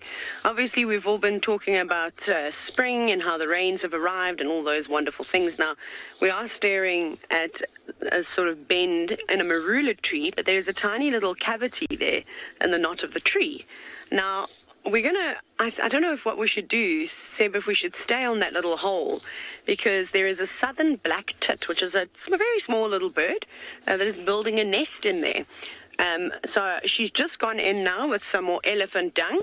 She's pulled some bits and pieces of it. There she is. Look, look, look. You can see just a little head poking out. Hello. So they do nest in tree cavities, and she hopefully is going to fly down next to the car onto the ground and grab another beakful of the elephant dung, which is awesome. So we just came across this by absolute fluke, but I'm definitely going to keep following up on this southern black tit pair. So it is just the females that typically do most of the nest building.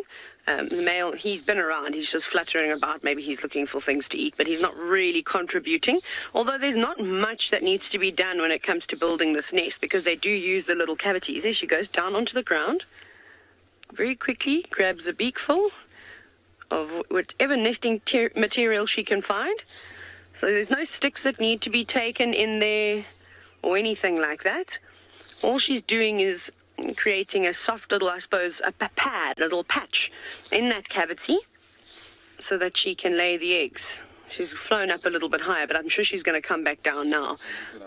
Perfect. Seb says he's just going to keep the camera there because she will inevitably fly back to that hole and deposit all that new nesting material.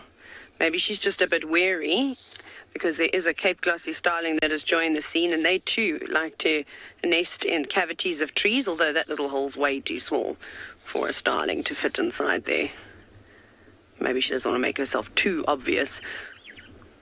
Come on, the starling's gone now. You can go back. There she comes. She's on her way in. There she goes. Congratulations, Bernie, on this being your first southern black tit. It is one of the more common species of birds that we see in this area, but this is actually the first time I've ever seen one constructing a nest, which is really, really cool. So I'm quite excited to just sort of see what happens. I don't think we're ever going to see the tiny little eggs inside there. You can see it's a really, really small gap. It's quite inconspicuous. I actually, if I drove past you and she wasn't going in and out of that a little hole, I wouldn't have even known that something could fit in there, maybe other than an insect or an amphibian creature of sorts. So yeah, it'll be nice to see if we can follow the story. But there are lots and lots of threats, of course, to birds that nest in cavities, from the forms of snakes, rock monitors. So those big lizards are quite capable of climbing trees, and they also like to spend a lot of their time in the cavities of trees, but they'll eat up all those eggs. And then if there are any chicks, the gymnogene, the African harrier hawk, could definitely pose a threat with their very flexible legs, and they could stick their feet right on in there and grab out a chick. But it's a pity the hole isn't a little bit bigger that we would be able to see. But it's a very small marula tree that she's decided to choose. But I don't know how long she's been building it for. I don't know how much nesting material she's going to need. I suppose it depends on how sturdy the dare I say floor, that's not the correct word, sorry, for lack of better words, but she obviously needs to make a stable platform for the eggs to rest in, and I think that will be quite nice and warm inside there. It's a very, very nice nesting site. I wonder who else is living in that hole. What other hohos, as we say here in South Africa, insects, would be living inside there. There's your little head again. Hello, girl. She spends quite a bit of time in there, so she's quite meticulous, I think, with the way she puts things. She's going back down again. She's so chilled. Richard, another use for elephant dung. You've said that she's making an elephant dung mat, as you can see. She's using some of the older stuff. So, not the greatest day to be building a nest.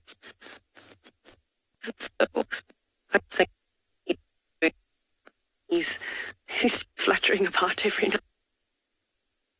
His bowl will come in a little bit later. He'll definitely help with feeding the chicks. But such a nice, special scene to see. We're definitely going to be seeing all sorts of different types of birds starting to build their nests and laying their eggs.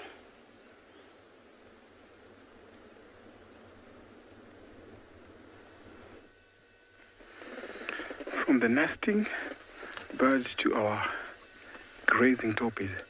So these toppies here are young, or I would say middle-aged males. They've been hanging around here for a little while. We call this the toppy plains because this is where we always encounter toppies. So we have toppies that are migrant and toppies that are resident. So these are resident toppies found on these toppy plains here.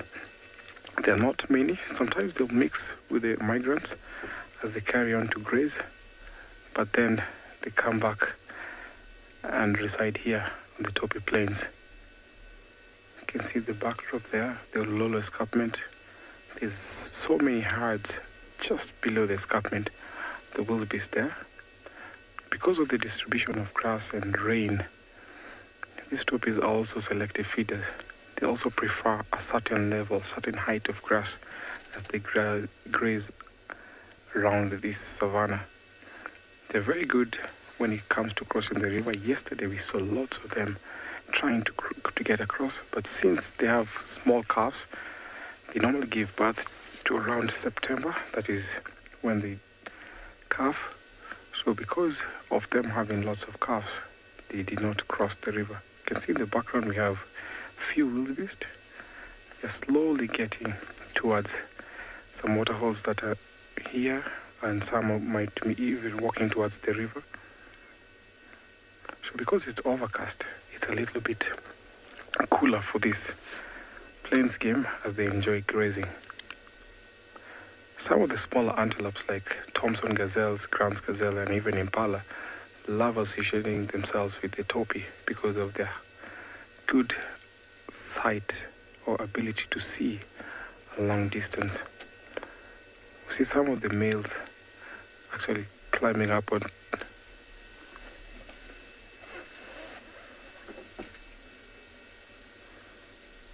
Jacinta, thank you for your question. Yes, we do have animals that go up to the mountain, up on top of the lower escarpment. We have baboons and monkeys that will go up there. We have other small antelopes like the bushbucks. We have Thompson gazelle also that are residents on up the top. Sometimes we even see elephants walking up that distance. And sometimes you see them in the morning climbing down, because it can be hard for predators to go up there unless if it's a leopard. Yes, we do have animals that go up the mountain. Look at how beautiful that is. So it stretches all the way to Tanzania. It makes the corridor between or the edge of the Mara Triangle on the western side of the Mara.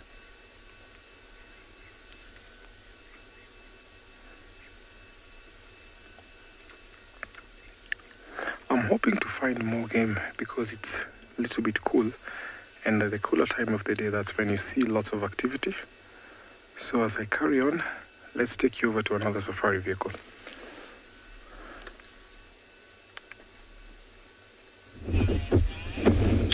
Actually, quite strange. Same thing here. We've now got a strong breeze picking up. So we decided to come to the east of the reserve, to an area called Buffalo Flats, actually right on the boundary with Kruger National Park. Come check the last position where we had the Birmingham Pride.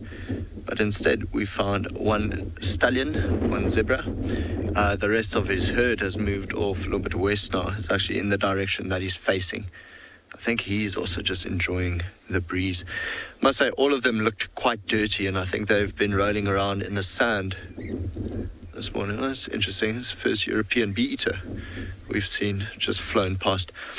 So I'm pretty sure fairly soon he would move off and follow them. Just to the left of him, there's an entire herd of wildebeest just relaxing. Still not all of them have gotten up to go feed. One's having an incredible scratch on the tree nearby. Continuing to scratch his back.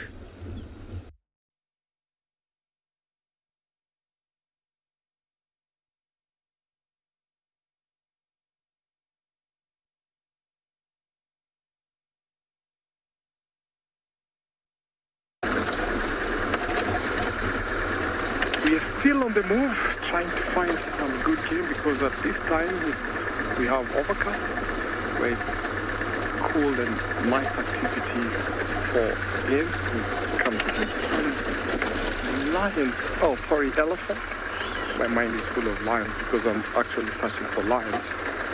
So we have elephants cooling off. There's a tiny calf. Let me just position.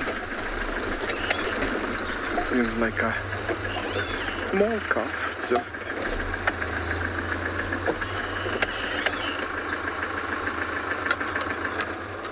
so this elephant is just cooling herself rather, and so to watch this is always nice. Let's take you over to another safari vehicle.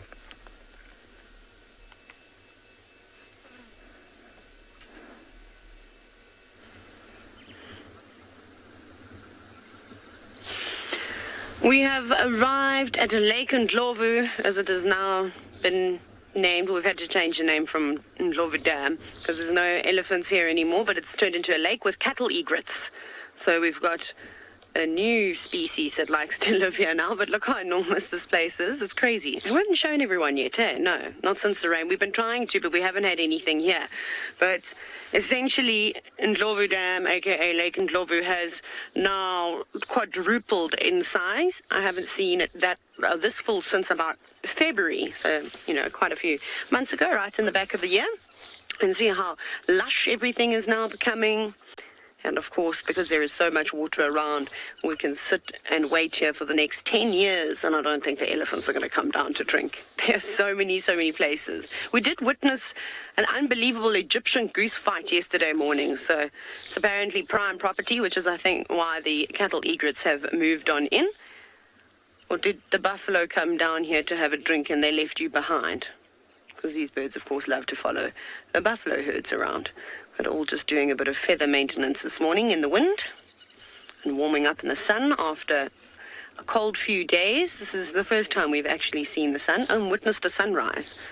For me, it's been about 2 weeks since I've last seen a sunrise, so that was quite nice. But very, very busy.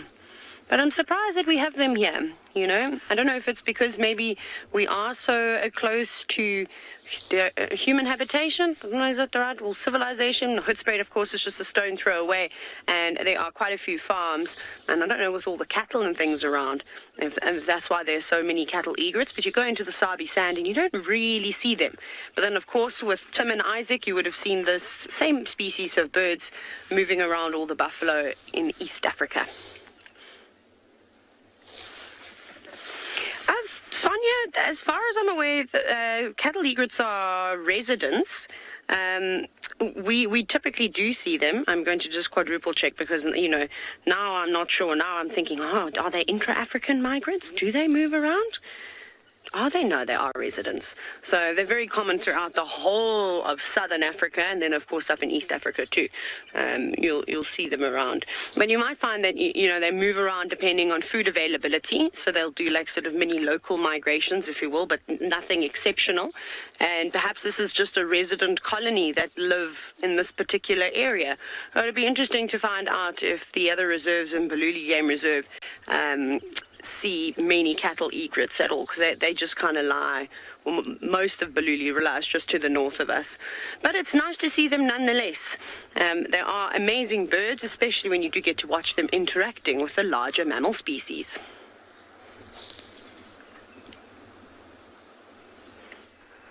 From the cattle egrets that Taylor has to our cattle egrets here who are looking very much active, and some are looking docile and dormant because they're resting, while these few are just enjoying walking with this elephant mom and a calf. So the close association of cattle egrets and herbivores is very, very important because they also get to control the vertebrates that are around our ecosystem. This elephant mom is doing a good job actually cooling herself while the calf is trying to use a trunk getting under the mom. See that walking under the mom, also trying to watch how the mom is cooling off. Wow. Look at those fiddly legs. I'll put him to about 3 months old. So tiny.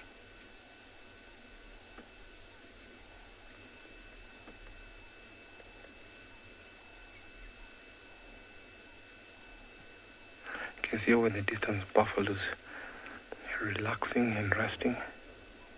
I've seen some time when buffaloes and elephants clash whenever they have such small calves. There's one time I was watching buffaloes and elephants interact, and one buffalo came and get too close to a calf, and the matriarch was not happy and actually twisted over that buffalo. I hope this is not what's going to happen here, but they look so peaceful. You can see the second elephant coming in. Lots of dust here. That's one way of cooling off.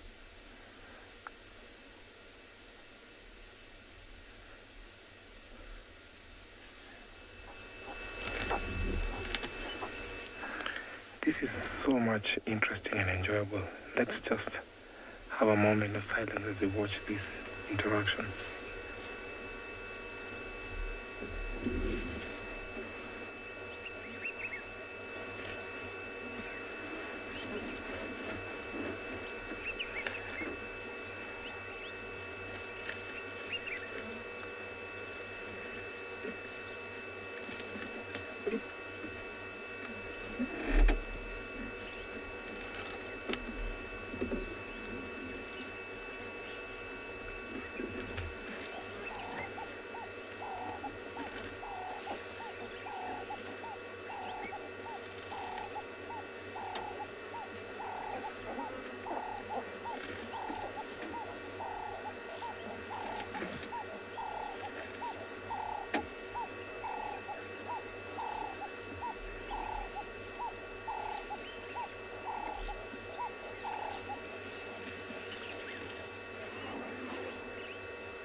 See that young calf nursing, actually so cute. Some people might believe that elephants use their trunks to, when they're nursing, but they actually curl their trunks up and then nurse from drinking with their mouth. This is so interesting. We don't often see that, and when you come across such a sighting, we just relax, watch, and wait.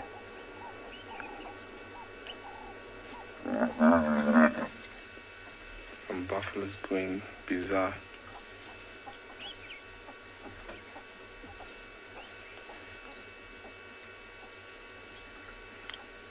Yes, he's going for it again.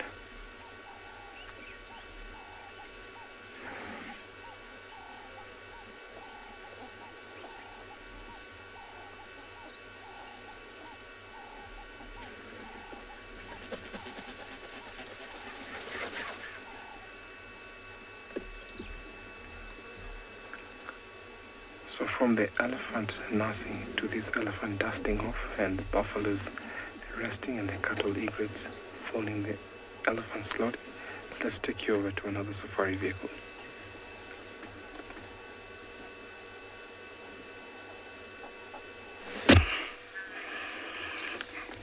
Yes, well, this area has sort of provided me with a lot of material this morning, and so I haven't gone very far. I just turned around to after going to look for that male lion, and I couldn't find him. I don't know how far he's gone, but I came across this ostrich. I would assume he's the same guy I've seen a few days, and he's in full breeding plumage. He's in company of the world's most photographed bird to the right there, the lilac-breasted roller.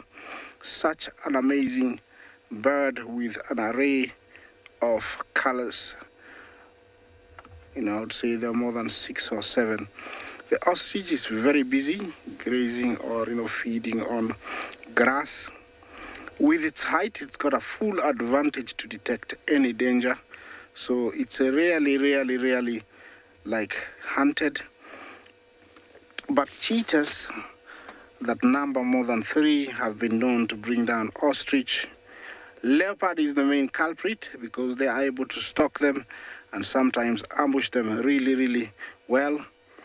In the same area that I'm in, you can see that I have buffalo. No shortage of these guys, and these are the Dagger boys, retired generals from the age of about 6, 7. They become too big and slow, so sometimes they find just a wallow, a watering hole, and plenty of grass, and retire in that spot. and this is what they're doing here. Also, there is wildebeest, just a small handful of them. I'm glad that we found them because they're sometimes very difficult to find. And then, we do have a zebra, the Bachel zebra, very many of them. As you can see, cattle egret. So it's just an area full of stuff, and it's just lovely. Well, it's been very lovely having you as our viewer this morning from all the sightings in Southern Africa, here in the Masai Mara. I really appreciate your time. And from my directors, my colleagues in Southern Africa, my cameraman, Bungay, I would say, it's been really nice hosting you. And, see you this afternoon, where we'll be, showing you more animals. I'll leave you with this beautiful scene of ostrich, buffalo, zebra, and, all egrets. All I can say right now is bye-bye and see you this afternoon.